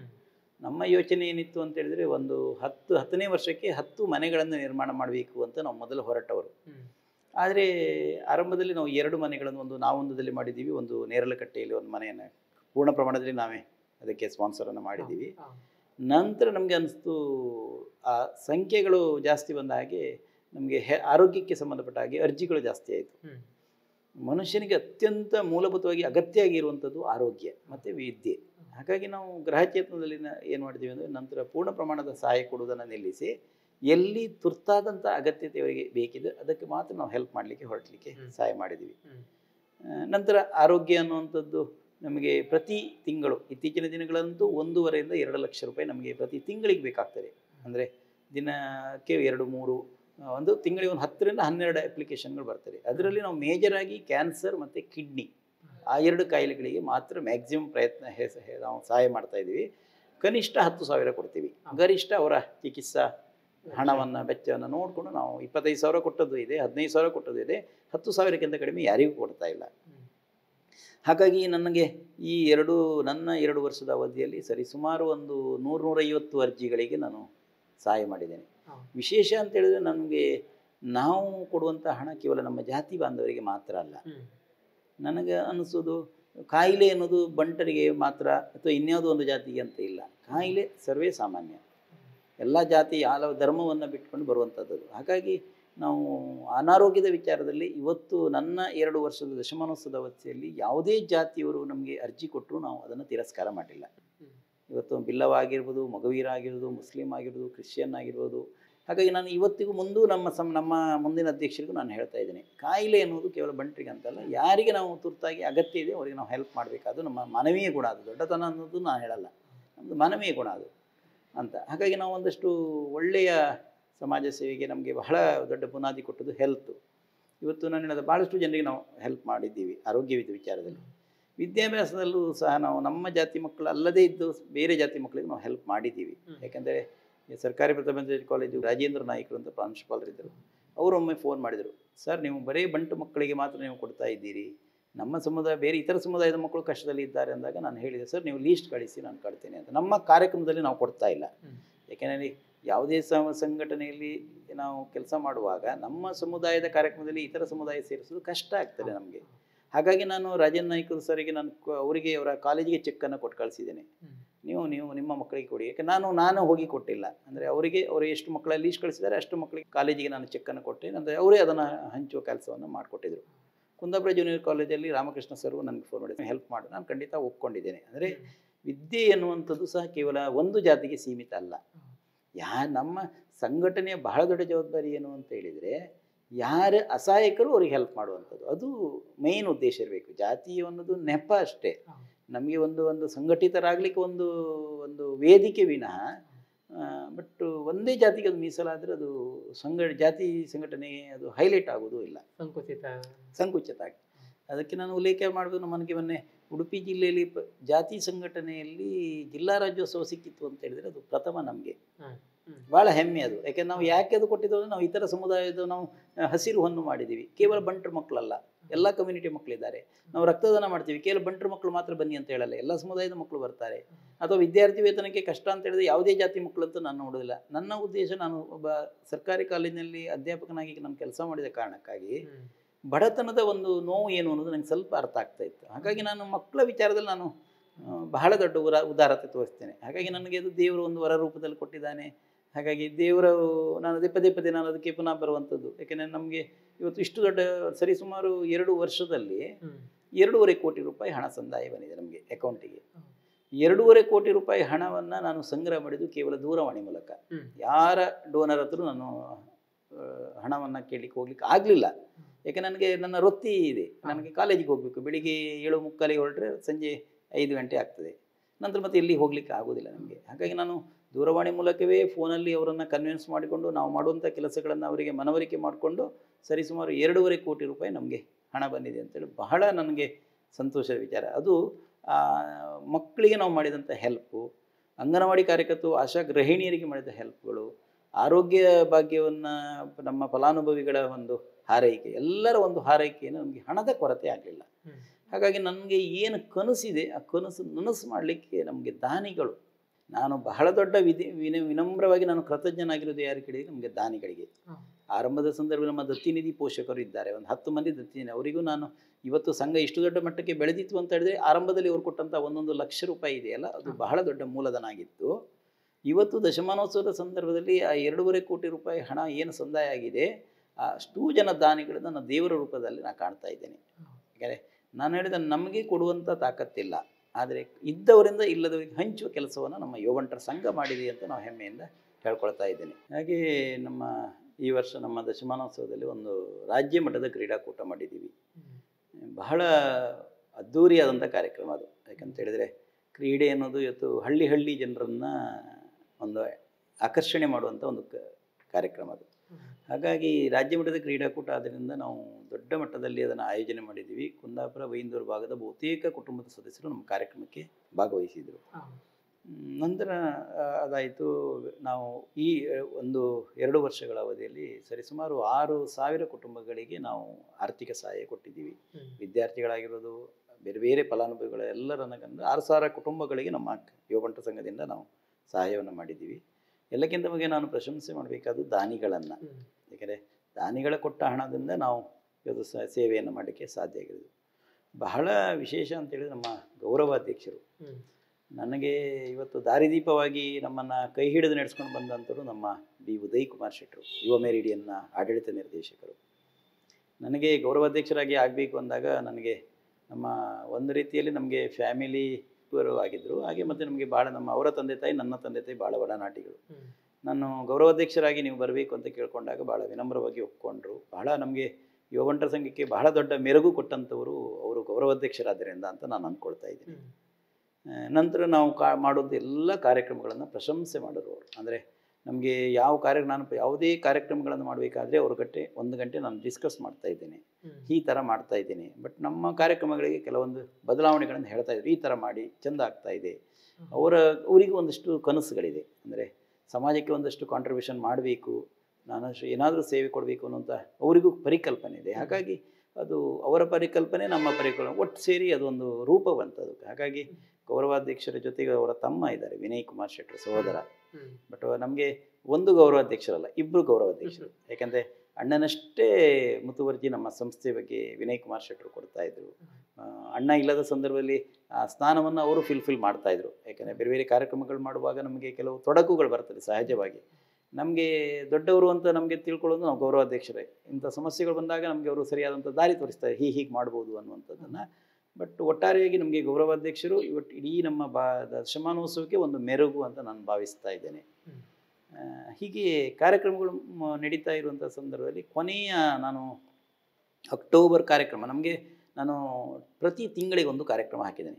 ಪ್ರತಿ ತಿಂಗಳ ಕಾರ್ಯಕ್ರಮಕ್ಕೂ ನಮ್ಮದು ಕನಿಷ್ಠ 1,000 ಜನರನ್ನು ಸೇರಿಸ್ತಾ ಇದ್ದೀವಿ. ಯಾಕೆಂದರೆ ಮಾಧ್ಯಮ ಮಿತ್ರರಿಗೆ ಗೊತ್ತುಂಟು, ಎಲ್ಲರಿಗೂ ಗೊತ್ತುಂಟು. ನನ್ನ ಯೋಚನೆ ಅಂದರೆ 1 ವರ್ಷ ನಾನು ನಿದ್ರೆನೇ ಮಾಡಲಿಲ್ಲ. ಅಂದರೆ 24 ಅವರ್ಸ್ ಸಮಾಜ ಸೇವೆಯಲ್ಲಿ ಇರಬೇಕು, ಒಂದಷ್ಟು ಕುಟುಂಬಗಳಿಗೆ ನಾನು ಹೆಲ್ಪ್ ಆಗಬೇಕು ಅನ್ನೋಂಥದ್ದೇ ನನ್ನ ಉದ್ದೇಶ, ಗುರಿಯಾಗಿತ್ತು. ನಮ್ಮ ಕುಟುಂಬದವರು ನಮಗೆ ಹೆಲ್ಪ್ ಮಾಡಿದರು. ಅಮ್ಮ, ತಂದೆ ತಾಯಿ ಆಗಿರೋದು, ಹೆಂಡತಿ ಆಗಿರೋದು, ಮಗಳಾಗಿರೋದು, ಸಹೋದರ ಆಗಿರೋದು, ಅಕ್ಕಂದಿರಾಗಿರೋದು, ಇಡೀ ನಮ್ಮ ಫ್ಯಾಮಿಲಿ ಅನ್ನೋದು ನನಗೆ ಪೂರ್ಣ ಪ್ರಮಾಣದಲ್ಲಿ ಬೆಂಬಲ ಕೊಟ್ಟಿದ್ದರು. ಹಾಗೆ ನಾನು ಮಾಡ್ತಾ ಇರುವಾಗ ನನಗೆ ನನ್ನ ಸ್ನೇಹಿತರೊಬ್ಬರು ಹೇಳಿದರು, ಈ ಕೊನೆಯ ಕಾರ್ಯಕ್ರಮ ಸ್ವಲ್ಪ ಅದ್ದೂರಿಯಾಗಿ ಯಾಕೆ ಮಾಡಬಾರ್ದು ಅಂತ. ಅಂದರೆ ಅದೇ ಈಗ ಸರ್ ನನಗೆ ಅನ್ಸೋದು, ಈಗ ನಿಮ್ಮ ಒಟ್ಟು ಯುವ ಬಂಟರ ಸಂಘ, ಕುಂದಾಪುರ ತಾಲೂಕು ಯುವ ಬಂಟರ ಸಂಘದ ಏನು ಚಿಂತನೆ ಇತ್ತು, ಒಂದು ಸಮುದಾಯದವರಿಗೆ ಸಹಾಯ ಮಾಡುವ, ಸಮುದಾಯದವರಿಗೆ ಸಹಾಯ ಮಾಡ್ತಾನೆ ಸಮುದಾಯದ ಹೊರಗಿದ್ದ ಸಮಾಜಕ್ಕೂ ಕೂಡ ನೆರವಾಗುವಂಥದ್ದು, ವಿದ್ಯಾರ್ಥಿಗಳಿಗಿರಲಿ ಅಶಕ್ತರಿರಲಿ, ಅದೊಂದು ದೊಡ್ಡ ಚಿಂತನೆ ನಿಜವಾಗ್ಲೂ. ಅದ್ರ ಜೊತೆಗೆ ಈ ಒಂದು ಹತ್ರಾವಧಿ ಅನ್ನುವಂಥ ಟೋಟಲ್ 1 ವರ್ಷದ ಏನು ಕಾರ್ಯಕ್ರಮ ಇತ್ತು, ಅದಕ್ಕೊಂದು ಮುಕುಟಪ್ರಾಯ ಅನ್ನೋ ರೀತಿಯಲ್ಲಿ ನೀವೊಂದು ಬಹಳ ದೊಡ್ಡ ಕಾರ್ಯಕ್ರಮ ಮಾಡಿದ್ರು, ಭಾವೈಕ್ಯ ಅನ್ನೋದು. ಆ ಭಾವೈಕ್ಯ ಕೂಡ ನಾವೆಲ್ಲ ಗಮನಿಸಿದಾಗೆ ಬೇರೆ ಬೇರೆ ಟಾಕ್ ಬಂದ ಹಾಗೆ ಅದೊಂದು ಮಾದರಿ ಕಾರ್ಯಕ್ರಮ ಇಡೀ ಸಮುದಾಯದಲ್ಲಿ. ಖಾಲಿ ವೇದಿಕೆ ವಿಜೃಂಭಣೆ ಅಷ್ಟೇ ಆಗಿರದೆ ಅಲ್ಲೊಂದು ಮೆಸೇಜ್ ಅನ್ನು ಕೊಂಡೊಯ್ಯುವಂಥದ್ದು, ಅಲ್ಲೊಂದು ಅಚ್ಚುಕಟ್ಟಾದ ವ್ಯವಸ್ಥೆಗಳನ್ನು ಮಾಡುವಂಥದ್ದು, ಆ ಥರದ ಒಂದು ಅಭಿಪ್ರಾಯಗಳು ರೂಪುಗೊಳ್ತಾ ಹೋಯ್ತು ನಿಮ್ಮ ಕಾರ್ಯಕ್ರಮ ನೋಡಿದವರಿಗೆ. ಆ ಒಟ್ಟಾರೆ ಆ ಕಾರ್ಯಕ್ರಮದ ರೂಪರೇಷೆ ಹೆಂಗೆ? ಅದು ಭಾವೈಕ್ಯ ಮಾಡುವ ಸಂದರ್ಭ ಮೊದಲು ನಮ್ಮದು ಆಲೋಚನೆಯಲ್ಲಿಲ್ಲ. ನಮ್ಮದು ನಿರಂತರ ತಿಂಗಳಿಗೆ ಒಂದು ಕಾರ್ಯಕ್ರಮಗಳಾಗ್ತಾ ಇದೆ. ಅಕ್ಟೋಬರ್ನ ನನ್ನ ಯೋಚನೆ ಡಿಸೆಂಬರ್ 2023ಕ್ಕೆ ಒಂದು ಕೊನೆಯ ಕಾರ್ಯಕ್ರಮ ಮಾಡಿ ಅದನ್ನು ದಶಮಾನೋತ್ಸವ ವೈಂಡಪ್ ಮಾಡಬೇಕು ಅಂತ ಯೋಚನೆಯಲ್ಲಿದ್ದೆ. ಎಲ್ಲಕ್ಕಿಂತ ಮುಖ್ಯ ನನಗೆ ಹತ್ತಿರವಾದಿ ಲೋಗೋ ಅನ್ನೋದು ಭಾಳ ಇಷ್ಟ ಆಯಿತು. ಯಾಕೆಂದರೆ ನಾವು ಕೃಷಿ ಬಂಟರು ಅಂತ ಹೇಳಿದರೆ ಕೃಷಿಕರು ನಾವು ನಿಜವಾಗಿ. ಅಂದರೆ ನಮ್ಮ ಮೂಲ ರಕ್ತದಲ್ಲಿ ನಮ್ಮ ಕೃಷಿಯೇ ಅಂಟ್ಕೊಂಡು ಬಂದವರು ನಾವು. ಹಾಗೆ ಹತ್ತಿರವಾದಿ ಅನ್ನೋದು ನಮ್ಮ ತಂದೆ ತಾಯಿ ಹೇಳ್ತಾಯಿದ್ರು, ಹತ್ತಿರವಾದಿ ಹಬ್ಬ ಅಂತ ಒಂದು ಹೇಳ್ತಾಯಿದ್ರು. ಹಾಗಾಗಿ ಹತ್ತರ ಅವಧಿ ಅಂತ. ಹಾಗಾಗಿ ಹತ್ತಿರವಾದಿ ಅನ್ನೋದು ನಮ್ಮ ಕೃಷಿಗೆ ಸಂಬಂಧಪಟ್ಟಂಥ ಆಚರಣೆ ಆಯಿತು, ಭೂಮಿಗೆ ಸಂಬಂಧಪಟ್ಟದ್ದು ಆಯಿತು. ಹಾಗೆ ನಮ್ಮ ಸಂಘಕ್ಕೆ ಒಂದು ವಿಶೇಷ ಮೆರುಗು ಕೊಟ್ಟದ್ದು ಹತ್ತಿರವಾದಿ ಅನ್ನೋದು. ಅಕ್ಟೋಬರ್ ತಿಂಗಳ ಕಾರ್ಯಕ್ರಮದಲ್ಲಿ ನಾನು ಈಗಾಗಲೇ ಹೇಳಿದಾಗ ನನ್ನ ಸ್ನೇಹಿತರೊಬ್ಬರು ಹೇಳಿದರು, ನೀವು ಪ್ರತಿ ಕಾರ್ಯಕ್ರಮ ಒಂದೇ ರೀತಿಯಲ್ಲಿ ನಡೆದು ಹೋಗ್ತಾ ಇದೆ, ನಿಮ್ಮದು ಕೊನೆಯ ಕಾರ್ಯಕ್ರಮ ಒಂದು ಅದ್ಧೂರಿಯಾಗಿ ಮಾಡಿ ಅಂತ. ನನ್ನದಲ್ಲಿ ಒಂದಕ್ಕೆ ಒಳ್ಳೆಯ ಗುಣವೂ ಕೆಟ್ಟದ್ದು ಗುಣ ಗೊತ್ತಿಲ್ಲ ನನಗೆ. ನಾನು ಕೆಲವೊಂದು ವಿಚಾರಗಳನ್ನು ತಲೆ ಹಾಕ್ಕೊಳ್ತೇನೆ. ತಲೆ ಹಾಕಿಕೊಂಡು ಬೇಕಂದ್ರೆ ಅದ್ರ ಬಗ್ಗೆ ನಾನು ನನ್ನೊಳಗೆ ನಾನು ಅದನ್ನು ಚಿಂತನೆ ಮಾಡ್ತೇನೆ, ಆಗುತ್ತಾ ಇಲ್ವಾ ಅಂತ. ಬಟ್ಟು ಎಸ್ ಅಂತ ನನಗೆ ಧೈರ್ಯ ಬರ್ತದೆ ಅಂತ ಆದರೂ ನಾನು ಯೋಚನೆ ಮಾಡಲು ಮುನ್ನುಗ್ಗಿ ಬಿಡ್ತೆ. ಇಲ್ಲ ಅಂದರೆ ನನ್ನ ಹತ್ರ ಆಗೋದಿಲ್ಲ ಅಂತ ನಾನು ಹಿಂದಕ್ಕೆ ಸರಿಯುವಂಥವನು. ನನಗೂ ಯೋಚನೆ ಮಾಡ್ತು, ಹೌದಲ್ಲ ಪ್ರತಿ ತಿಂಗಳು 1,000 ಜನ ಮಾಡೋದು, ಒಂದೇ ಥರ ಕಾರ್ಯಕ್ರಮಗಳು, ಯಾಕೆ ನಾವು ಎಲ್ಲ ಬಂದಂಥ ಎಲ್ಲ ಜನರನ್ನು ಒಟ್ಟಾಗಿ ಒಂದು ಕಾರ್ಯಕ್ರಮ ಯಾಕೆ ಮಾಡಬಾರ್ದು ಅಂತ ಒಂದು ಯೋಚನೆ ಮಾಡ್ತು. ನನಗೆ ಕಾರ್ಯಕ್ರಮಗಳನ್ನು ಮಾಡುವಾಗ ಒಂದು ಯೋಚನೆ ಇದೆ, ಈ ದೊಡ್ಡ ದೊಡ್ಡ ಕಾರ್ಯಕ್ರಮಗಳು ಇವತ್ತು ಆ ಸಮಾಜ ಯಾವುದೇ ಸಮಾಜದಲ್ಲಿ ಆಗಿರೋದು ದೊಡ್ಡ ದೊಡ್ಡ ಕಾರ್ಯಕ್ರಮಗಳು ಒಂದು ವಿಜೃಂಭಣೆಯ ಕಾರ್ಯಕ್ರಮ ಆಗಿ ಮಾತ್ರ ಆಗ್ತದೆ. ಬರೀ ಅದ್ದೂರಿ ಮಾಡ್ತಾರೆ, ಅಲ್ಲಿ ಸಮಾಜಕ್ಕೆ ಏನು ಕಾಂಟ್ರಿಬ್ಯೂಷನ್ ಕೇಳಿದರೆ ಏನು ಗೊತ್ತಿಲ್ಲ. ನನ್ನ ಸ್ನೇಹಿತ ಪ್ರತಾಪ್ ಚಂದ್ರ ಶೆಟ್ಟಿ, ನಾನು ಹೇಳಿದ್ನಲ್ಲ ಪದೇ ಪದೇ ಅವರನ್ನು ನಾನು ನೆನಪಿಸ್ಕೊಳ್ಬೇಕು. ನನಗೊಂದು ರೀತಿ ಮಾರ್ಗದರ್ಶಕನೂ ಹೌದು, ನನ್ನ ಕೂಡ ಬಹಳ ಬಾಲ್ಯದ ಸ್ನೇಹಿತ. ಅದರಿಂದ ನಾವು ಬಹಳ ಫ್ರೆಂಡ್ಲಿ ಆಗಿದ್ವಿ. ಅವ ಹೇಳೋದು, ನೀನು ದೊಡ್ಡ ಕಾರ್ಯಕ್ರಮ ಮಾಡೋದಾದರೆ 1 ಕೋಟಿ ರೂಪಾಯಿ ಆದರೂ ಸಮಾಜಕ್ಕೆ ನಾವು ಹೆಲ್ಪ್ ಮಾಡಬೇಕು ಆ ಕಾರ್ಯಕ್ರಮದಲ್ಲಿ ಅಂತ. ನನಗೆ ಮತ್ತೆ ಆಲೋಚನೆ ಮಾಡಿದೆ, ಹೌದು ಬರೀ ನಮ್ಮದು ಡಾನ್ಸು ಅಥವಾ ನೃತ್ಯವೋ ಇನ್ಯಾವುದೋ ಒಂದು ಮಾಡಿದರೆ ಏನೂ ಪ್ರಯೋಜನ ಇಲ್ಲ. ನನ್ನ ಯೋಚನೆ ಇದು 50% ನಮ್ಮದು ಎಂಟರ್ಟೈನ್ಮೆಂಟ್ ಇರಬೇಕು, 50% ಸಮಾಜಕ್ಕೆ ಸೇವೆ ಕೊಡಬೇಕು ಅಂತ ನನ್ನ ಯೋಚನೆ ಆಯಿತು. ಪ್ರತಾಪನಿಗೆ ಹೇಳಿದ್ದೇನೆ, ಮಾಡೋಣ, ತೊಂದರೆ ಇಲ್ಲ ಅಂತ. ಆವಾಗ ಒಂದು ಆತಂಕವೂ ಇತ್ತು, ಯಾಕೆಂದರೆ ಪುನಃ ಮತ್ತೆ 1 ಕೋಟಿ ರೂಪಾಯಿ ಕಲೆಕ್ಷನ್ ಮಾಡೋದು ಅಷ್ಟು ಈಸಿ ಅಲ್ಲ. ಯಾಕೆ ನನ್ನದು ಆವಾಗ ನಮ್ಮ ಕಾಲೇಜ್ ವರ್ಕಿಂಗ್ ಡೇ. ಮತ್ತೆ ಆಲೋಚನೆ ಮಾಡಿದೆ, ನನ್ನ ಎಲ್ಲ ಪೋಷಕರು ಈ ವರ್ಷ ನನ್ನ ದಾನಿಗಳನ್ನೆಲ್ಲ ನಾನು ಏನು ಮಾಡಿದ್ದೇನೆ, ಪೋಷಕರು ಮತ್ತು ಮಹಾಪೋಷಕ ಮತ್ತು ಗೌರವ ಮಹಾಪೋಷಕ ಅಂತ 3 ಕ್ಯಾಟಗರಿಯನ್ನು ಮಾಡಿಕೊಂಡೆ. ಅಂದರೆ ಹಣವನ್ನು ಮತ್ತು ಅವರಿಗೆ ಒಂದು ಆಶ್ವಾಸನೆ ಕೊಟ್ಟೆ, ನೀವು ಕೊಟ್ಟಂಥ ಪ್ರತಿ ಕಾರ್ಯಕ್ರಮಕ್ಕೆ ನೀವೇ ಗೆಸ್ಟು, ನಮಗೆ ಬೇರೆಯವರು ಗೆಸ್ಟ್ ಬೇಡ, ಯಾರು ಹಣ ಕೊಟ್ಟಿದ್ರು ನೀವೆಲ್ಲರೂ ಗೆಸ್ಟಾಗಿ ಬರಬೇಕು. ಹಾಗಾಗಿ ಅವರಿಗೂ ವಿಶ್ವಾಸ ಇದೆ, ನಾವು ಮಾಡೋದಂಥ ಕಾರ್ಯಕ್ರಮಗಳಲ್ಲಿ ಅವರಿಗೂ ತೃಪ್ತಿ ಇದೆ, ನಮಗೂ ಸಂತೃಪ್ತಿ ಇದೆ. ನಂತರ ದೊಡ್ಡ ಕಾರ್ಯಕ್ರಮದ ಬಗ್ಗೆ ನಾನು ಯೋಚನೆ ಮಾಡಿದಾಗ ಒಂದಷ್ಟು ಮಹಾದಾನಿಗಳನ್ನು ಯೋಚನೆ ಮಾಡಲಿಕ್ಕೆ ಹೊರಟೆ. ಆವಾಗ ನಮಗೆ ಒಕ್ವಾಡಿ ಪ್ರವೀಣ್ ಶೆಟ್ಟರು ನನಗೆ ತುಂಬ ಸಹಾಯ ಮಾಡಿದರು. ಯಾಕೆ ಕುಂದಾಪುರ ಭಾಗದಲ್ಲಿ ಇವತ್ತು ಬಹಳ ದೊಡ್ಡ ಮಟ್ಟದಲ್ಲಿ ಹೆಸರು ತಗೊಂಡಂದ್ರು ಒಕ್ವಾಡಿ ಪ್ರವೀಣ್ ಶೆಟ್ಟರು ಇದ್ದಾರೆ. ಬಟ್ ಅವರೊಂದು ಸಜೆಷನ್ ಕೊಟ್ಟರು, ಒಂದು 15 ಲಕ್ಷ ರೂಪಾಯಿಯನ್ನು ತಲಾ ಒಬ್ಬರೊಬ್ಬರಿಂದ ದಾನಿಗಳಿಂದ ನೀವು ಪಡ್ಕೊಳ್ಳಿ, ಅವರಿಂದ ಹಣವನ್ನು ನೀವು ನಿರೀಕ್ಷೆ ಮಾಡ್ಬೋದು ಅಂತ ಒಂದು ಸಲಹೆ ಕೊಟ್ಟರು. ನಂತರ ಒಂದು 5 ಜನ ಮಹಾದಾನಿಗಳನ್ನು ನಾನು ಸಂಪರ್ಕ ಮಾಡಿದೆ. ಇದರ ನಡುವೆ ನಮ್ಮ ಉದಯ್ ಕುಮಾರ್ ಶೆಟ್ಟರು ಮತ್ತು ವಿನಯ್ ಕುಮಾರ್ ಶೆಟ್ಟರ್ ಜೊತೆ ನಾನು ಹೇಳಿದೆ, ಈ ಥರ ಒಂದು ಒತ್ತಡ ಇದೆ, ಏನು ಮಾಡೋದು.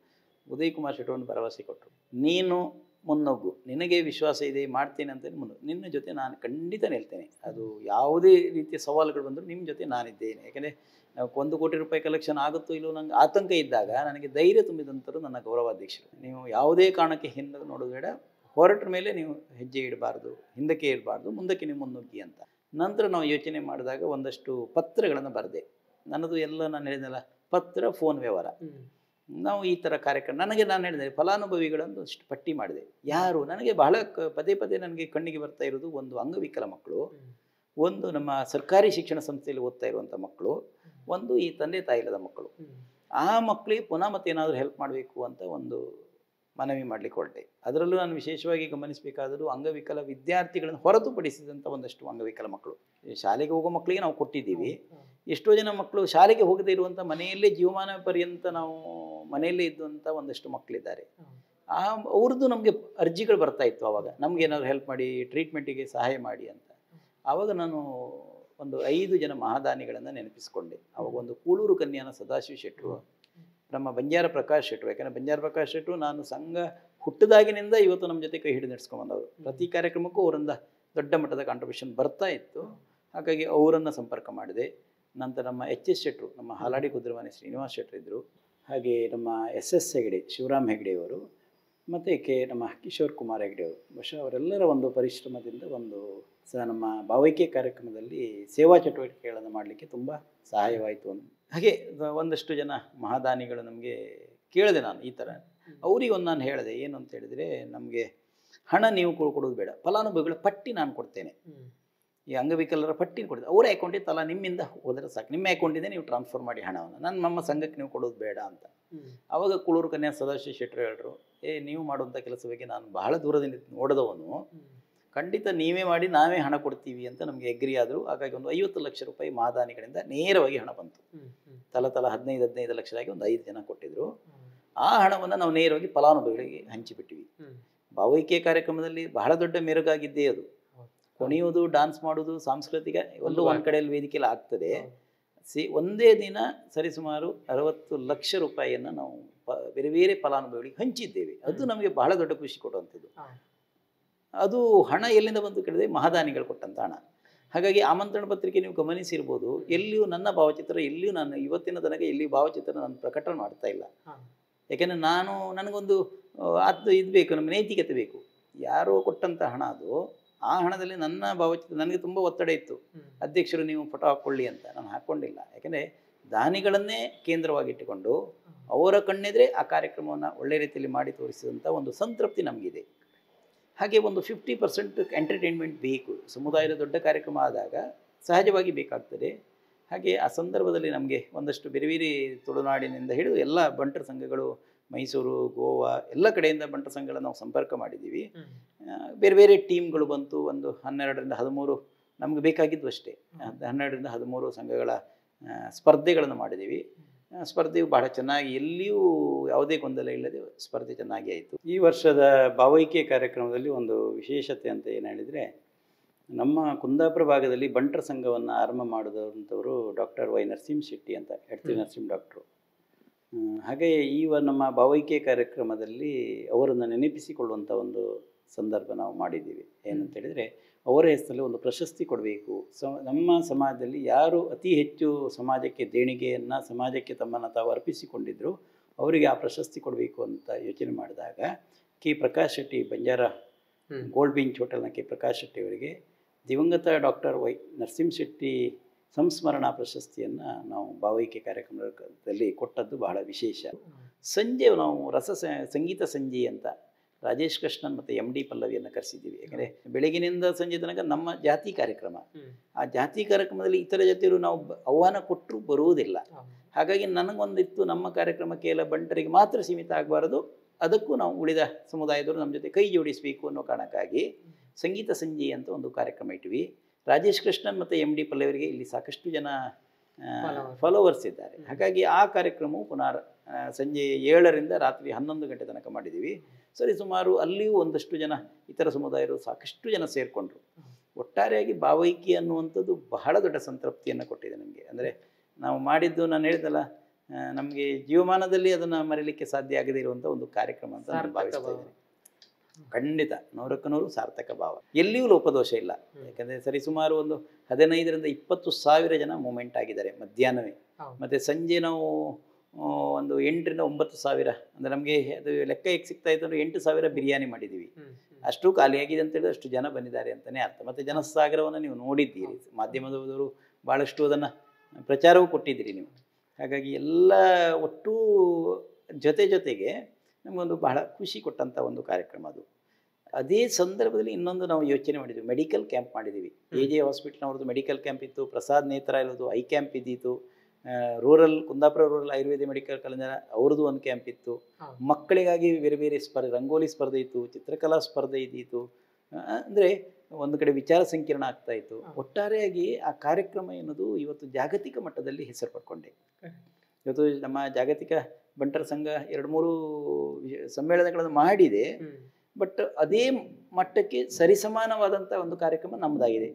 ಇವತ್ತು ನಮ್ಮದು ಒಂದು ಸಂಘ ಅದನ್ನು ಆಯೋಜನೆ ಮಾಡಿದ್ದು, ಜಾಗತಿಕ ಸಂಘ ಅಂತ ಹೇಳಿ ನಾವು ಎಲ್ಲ ಸಂಘಗಳು ಸೇರಿಕೊಂಡು ಮಾಡುವಂಥ ಕಾರ್ಯಕ್ರಮ. ಆದರೆ ಇವತ್ತು ನಮ್ಮ ಕಾರ್ಯಕ್ರಮ, ನಮ್ಮದು ಕುಂದಾಪುರ ಯುವ ಬಂಟರ ಸಂಘದವರು ಮಾತ್ರ ಅದನ್ನು ಮುತುವರ್ಜಿ ತಗೊಂಡು ಮಾಡಿದಂಥ ಕಾರ್ಯಕ್ರಮ ಇವತ್ತು ಜಾಗತಿಕ ಮನ್ನಣೆಯನ್ನು ಪಡ್ಕೊಂಡಿದೆ ಅಂತ ಹೇಳಿದ್ರೆ ಭಾಳ ಖುಷಿ ಆಗ್ತಾ ಇದೆ. ಸಮಾಜ ಸೇವೆ, ಸಂಘಟನೆ ಇದೆಲ್ಲ ಒಂದು ನಿಮ್ಮ ಖುಷಿಯ ಕ್ಷೇತ್ರಗಳು ಅಂತೇಳಿ. ಮತ್ತೆ ಮುಂದೆ ಏನು ಕನಸಿದೆ ಸರ್ ಇದೇ ಕ್ಷೇತ್ರದಲ್ಲಿ? ನೂತನ ಅಧ್ಯಕ್ಷರಾಗಿ ನಮ್ಮ ನಿತೀಶ್ ಶೆಟ್ಟಿ ಬಸರು ಅಂತ, ನಾನು ಅವರನ್ನು ನೆನಪಿಸಿಕೊಳ್ಬೇಕು. ನನಗೆ ಪ್ರಧಾನ ಕಾರ್ಯದರ್ಶಿಯಾಗಿ ಕೆಲಸ ಮಾಡಿದಂಥವ್ರು 2 ವರ್ಷ. ಒಬ್ಬ ಬಹಳ ಸಾತ್ವಿಕ, ಬಟ್ ಅವರಿಗೆ ಎಷ್ಟೇ ಸರಳವಾದ ಪದಗಳು ಹಾಕಿದ್ರೂ ಸಾಕಾಗ ಅಷ್ಟು ಮುಗ್ಧ ಮತ್ತು ಭಾಳ ಸಾತ್ವಿಕ. ಬಟ್ ನನಗೆ 2 ವರ್ಷ ಪೂರ್ಣ ಪ್ರಮಾಣದ ಸಹಾಯವನ್ನು ಕೊಟ್ಟಿದ್ದರು. ಹಾಗಾಗಿ ಅವರು ಮುಂದಿನ ಟರ್ಮಿಗೆ ನನ್ನ ಜೊತೆ 2 ವರ್ಷ ಓಡಾಡಿದ ಕಾರಣಕ್ಕಾಗಿ ಅವರಿಗೊಂದು ಧೈರ್ಯ ಇದೆ, ಮುಂದಿನ 2 ವರ್ಷ ನಾನು ನಡೆಸಬಲ್ಲೆ ಏನು ಅಂತ ಆತ್ಮವಿಶ್ವಾಸ ಅವರಲ್ಲಿದೆ. ಅಂದರೆ ಚಿಂತನೆಗಳು ಇಬ್ಬರದು ಒಂದೇ ಇದೆ. ಅಂದರೆ ಸಹಾಯ ಮಾಡೋದು ಯಾರಿಗೆ ಕಷ್ಟ ಇದ್ದವರಿಗೆ, ಜಾತಿ ಬೇಡ, ಓಕೆ ನಂದು ಬೇಡ, ಎಲ್ಲರಿಗೂ ಕೊಡುವಂಥ. ಮುಂದಿನ ದಿನಗಳಲ್ಲಿ ನಂದು ಬೇರೆ ಒಂದು ಯೋಚನೆ ಇದೆ. ಅಂದರೆ ಈಗ ಏನು ಸಮಾಜ ಸೇವೆ ಮಾಡ್ಕೊಂಡು ಬಂದಿದ್ದೇನೆ ಅದನ್ನು ಮುಂದುವರಿಸಿಕೊಂಡು ಹೋಗಬೇಕು ಅನ್ನೋಂಥದ್ದು ಯೋಚನೆ ಇದೆ. ಬಟ್ ನಾನು ನಮ್ಮ ಗೌರವಾಧ್ಯಕ್ಷರಿಂದ ಒಂದು ಸಲಹೆಯನ್ನು ಪಡ್ಕೊಂಡಿದ್ದೇನೆ. ಏನಂತ ಹೇಳಿದರೆ, ಮುಂದೆ ಕೇವಲ ನಮ್ಮ ಬಂಟು ಕಮ್ಯುನಿಟಿಗೆ ಮಾತ್ರ ಅಂತಲ್ಲ, ಪಬ್ಲಿಕ್ಕಿಗೆ, ಅದರಲ್ಲಿ ವಿಶೇಷವಾಗಿ ನಾವು ಎಜುಕೇಷನಿಗೂ ಇನ್ನೋಕ್ಕಿಂತ ನಮಗೆ ಆರೋಗ್ಯಕ್ಕೆ ಸಂಬಂಧಪಟ್ಟಂಥ ಒಂದಷ್ಟು ಫಲಾನುಭವಿಗಳಿಗೆ ವರ್ಷಕ್ಕೆ 1 ಕೋಟಿ ರೂಪಾಯಿ ಆದರೂ ಸಹಾಯ ಮಾಡಬೇಕು ಅಂತ ಒಂದು ಕನಸಿದೆ. ಬಟ್ ನನಸಾಗಲಿಕ್ಕೆ ಸ್ವಲ್ಪ ಟೈಮ್ ಹೋಗ್ಬೋದು. ಆದರೆ ಖಂಡಿತ ಅದು ಆರಂಭ ಆಯಿತು ಅಂತೇಳಿದರೆ ನನ್ನ ಲೈಫ್ ಕೊನೆಯ ತನಕ ನಾನು ಅದನ್ನು ಆ ಸಂಸ್ಥೆಯನ್ನು ಮುಂದುವರಿಸ್ತೇನೆ. ಪುನಃ ಒಂದು ಟ್ರಸ್ಟ್ ಮಾಡುವಂಥ ಯೋಚನೆಯಲ್ಲಿದ್ದೀವಿ. ಆ ಟ್ರಸ್ಟಲ್ಲಿ ಏನಂತ ಹೇಳಿದರೆ, ಕೇವಲ ಹೆಲ್ತಿಗೆ ಸಂಬಂಧಪಟ್ಟ ಹಾಗೆ ಮಾತ್ರ ಸಹಾಯ ಮಾಡ್ತೀವಿ. ಅದರಲ್ಲಿ ಅಂದರೆ ಯಾರಿಗೆ ತುರ್ತಾಗಿ ಹಣದ ಅಗತ್ಯ ಇದೆ, ಯಾರು ನೋವನ್ನು ಅನುಭವಿಸ್ತಾ ಇದ್ದಾರೆ ಅವರಿಗೆ ಮಾತ್ರ ಸಹಾಯ ಮಾಡುವಂಥ ಒಂದು ಕನಸಿದೆ. ಅದು ಮುಂದಿನ ದಿನಗಳಲ್ಲಿ ಆಗುವ ಸಾಧ್ಯತೆ ಇದೆ. ಸದ್ಯದ ತುರ್ತು ಅಗತ್ಯ ಅನ್ನೋದು ಆರೋಗ್ಯ. ಹೌದು, ನಾವು ಅಂದರೆ ಅದಕ್ಕೆ ನಾವು ನಮ್ಮದೇ ಕಮ್ಯುನಿಟಿಯನ್ನು ಇಟ್ಕೊಳ್ಳಲ್ಲ, ಎಲ್ಲ ಸಮುದಾಯದವರನ್ನು ಒಂದಷ್ಟು ನಾವು ವಿಶ್ವಾಸಕ್ಕೆ ತಗೊಳ್ತಾ ಇದ್ದೀವಿ. ಒಂದಷ್ಟು ಜನ ದೊಡ್ಡ ದೊಡ್ಡ ದಾನಿಗಳಿದ್ದಾರೆ. ಪ್ರತಿ ವರ್ಷ ಒಬ್ಬೊಬ್ಬರು 10 ಲಕ್ಷ, ಒಂದು 10 ಜನ ತಗೊಂಡ್ರೆ 1 ಕೋಟಿ ರೂಪಾಯಿ ಬರ್ತಾರೆ. ಆ 1 ಕೋಟಿ ರೂಪಾಯಿಯನ್ನು ಸಮಾಜಕ್ಕೆ ನಾವು ಹಂಚಬೇಕು ಅನ್ನುವಂಥದ್ದು ಒಂದು ಕನಸಿದೆ. ನಾವಿನ್ನು ಒಂದು ಮನಸ್ಸಿನಲ್ಲಿ ಒಂದು ಯೋಚನೆ ಇಟ್ಕೊಂಡಿದ್ದು, ಅದು ಮತ್ತೆ ಸ್ವಲ್ಪ ಟೈಮ್ ಹೋಗ್ಬೋದು, ಆದರೂ ಖಂಡಿತ ಮಾಡುವ ಗುರಿ ಇದೆ. ನಿಮ್ಮೆಲ್ಲ ಸೋಷಿಯಲ್ ಕೆಲಸಗಳ ನಡುವೆ ನಿಮ್ಮ ವೃತ್ತಿ ಪ್ರವೃತ್ತಿ ಎಲ್ಲ ನಿಭಾಯಿಸೋರು, ನೀವು ಕುಟುಂಬ ನಿರ್ವಹಣೆ ಅನ್ನೋದು ಬಹಳ ದೊಡ್ಡದು. ಅಂದರೆ ಅವರನ್ನು ಸಮಜಾಯಿಸಿಕೊಂಡು ಈಗೆಲ್ಲ ಇದನ್ನು ಮಾಡುವಂಥದ್ದು. ಇದರಲ್ಲಿ ನೋಡೋದಾದರೆ ನಿಮ್ಮ ಪತ್ನಿ ಇರ್ಬೋದು, ಮಕ್ಕಳಿರ್ಬೋದು, ಸಹಕಾರ ಹೇಗಿದೆ ಸರ್? ಖಂಡಿತ ಅದನ್ನು ನಾನು ಯಾವತ್ತೂ ಅದಕ್ಕೆ ಬೆಲೆ ಕಟ್ಟಲಿಕ್ಕಾಗಲ್ಲ. ನನಗೆ ಏಕ ಮಾತ್ರ ಪುತ್ರಿ ಒಬ್ಬಳೇ. ಬಟ್ಟು ಆ ಮಗಳಿಗೂ ಅಪ್ಪ ಅಂದರೆ ಭಾಳ ಪ್ರೀತಿ. ಅಂದರೆ ನನ್ನ ಮಗಳಿಗೂ ಒಂದು ಭರವಸೆ ಸಿಗ್ತದೆ. ಅಂದರೆ ಕೆಲವೊಮ್ಮೆ ಏನಾಗುತ್ತದೆ, ನಾವು ಮಕ್ಕಳನ್ನು ನಾವು ಟ್ಯಾಕ್ಲ್ ಮಾಡ್ಬೋದು. ಕೆಲವೊಂದು ಸಂದರ್ಭದಲ್ಲಿ ನಾನು ಸಮಯ ಕೊಡದೇ ಇದ್ದಾಗ ಅವಳಿಗೆ ಬೇಕಾದ ಆಟ ಕೊಟ್ಟು ಏನೋ ಒಂದು ಸಮಜಾಯಿಸಿ ಕೊಟ್ಟು ಅವಳನ್ನು ಸಂತೃಪ್ತಿಗೊಳಿಸ್ಬೋದು. ಆದರೆ ಫ್ಯಾಮಿಲಿಗೆ ನಾನು ಮೊದಲೇ ಹೇಳಿದ್ದೇನೆ, 2 ವರ್ಷ ನಾನು ಸೇವೆಗೆ ಹೋಗ್ತಾ ಇದ್ದೇನೆ. ಅಂದರೆ ಟೈಮ್ ಕೊಟ್ಟಿದ್ದೇನೆ, ಅವರಿಗೂ ನಾನು ಎಲ್ಲೂ ಅನ್ಯಾಯ ಆಗಲಿಲ್ಲ. ಜೊತೆಗೆ ನನಗೂ ತುಂಬ ಹೆಲ್ಪು ಮಾಡ್ತಾಯಿದ್ರು. ಅಂದರೆ ಬೇರೆ ಬೇರೆ ಇನ್ವಿಟೇಷನ್ಗಳು ಅಥವಾ ಬೇರೆ ಬೇರೆ ಸಂದರ್ಭದಲ್ಲಿ ಅವರ ಸಹಾಯವು ನನಗೆ ಸಿಕ್ಕಿದೆ, ಇಲ್ಲ ಅಂತ ಹೇಳಲ್ಲ. ಹಾಗಾಗಿ ಎಸ್ಪೆಷಲಿ 2 ವರ್ಷ ನಾನು ಹೇಳಿದ್ದೇನೆ, ಅಗ್ರಿ ಆಗಿದ್ದಾರೆ. ಮಗಳಿಗೂ ನಾನು ಅದನ್ನು ಕನ್ವಿನ್ಸ್ ಮಾಡ್ಕೊಂಡಿದ್ದೇನೆ. ಹಾಗಾಗಿ ಬಟ್ ಅವಳು ನಮ್ಮ ಮುಂದಿನ ಫಾಲೋವರ್ಸ್ ಆಗಿ ಬರ್ತಾಳೆ ಅನ್ನುವಂಥ ಚಿಂತನೆ ಇದೆ ಮಗಳು. ಎಸ್ ಸರ್, ತಮ್ಮ ವೃತ್ತಿ ಬದುಕಿನಲ್ಲೂ ಒಂದು ಗಟ್ಟಿತನವನ್ನು ತೋರಿದಿರಿ, ಪ್ರವೃತ್ತಿಯಲ್ಲಿ ಕೂಡ ಒಂದು ಮಾದರಿಯಾದ ಕೆಲಸಗಳನ್ನು ಮಾಡಿದಿರಿ. ನಿಮ್ಮ ಈ ಎಲ್ಲ ಕೆಲಸಗಳು ಮುಂದುವರಿಯಲಿ, ನಿಮ್ಮ ಎಲ್ಲ ಒಳ್ಳೆ ಕೆಲಸಗಳಿಗೆ ಒಳ್ಳೆಯವರ ಬೆಂಬಲ ಸಿಗಲಿ ಅಂತೇಳಿ ನಾವು ಕೂಡ ಹಾರೈಸ್ತೇವೆ.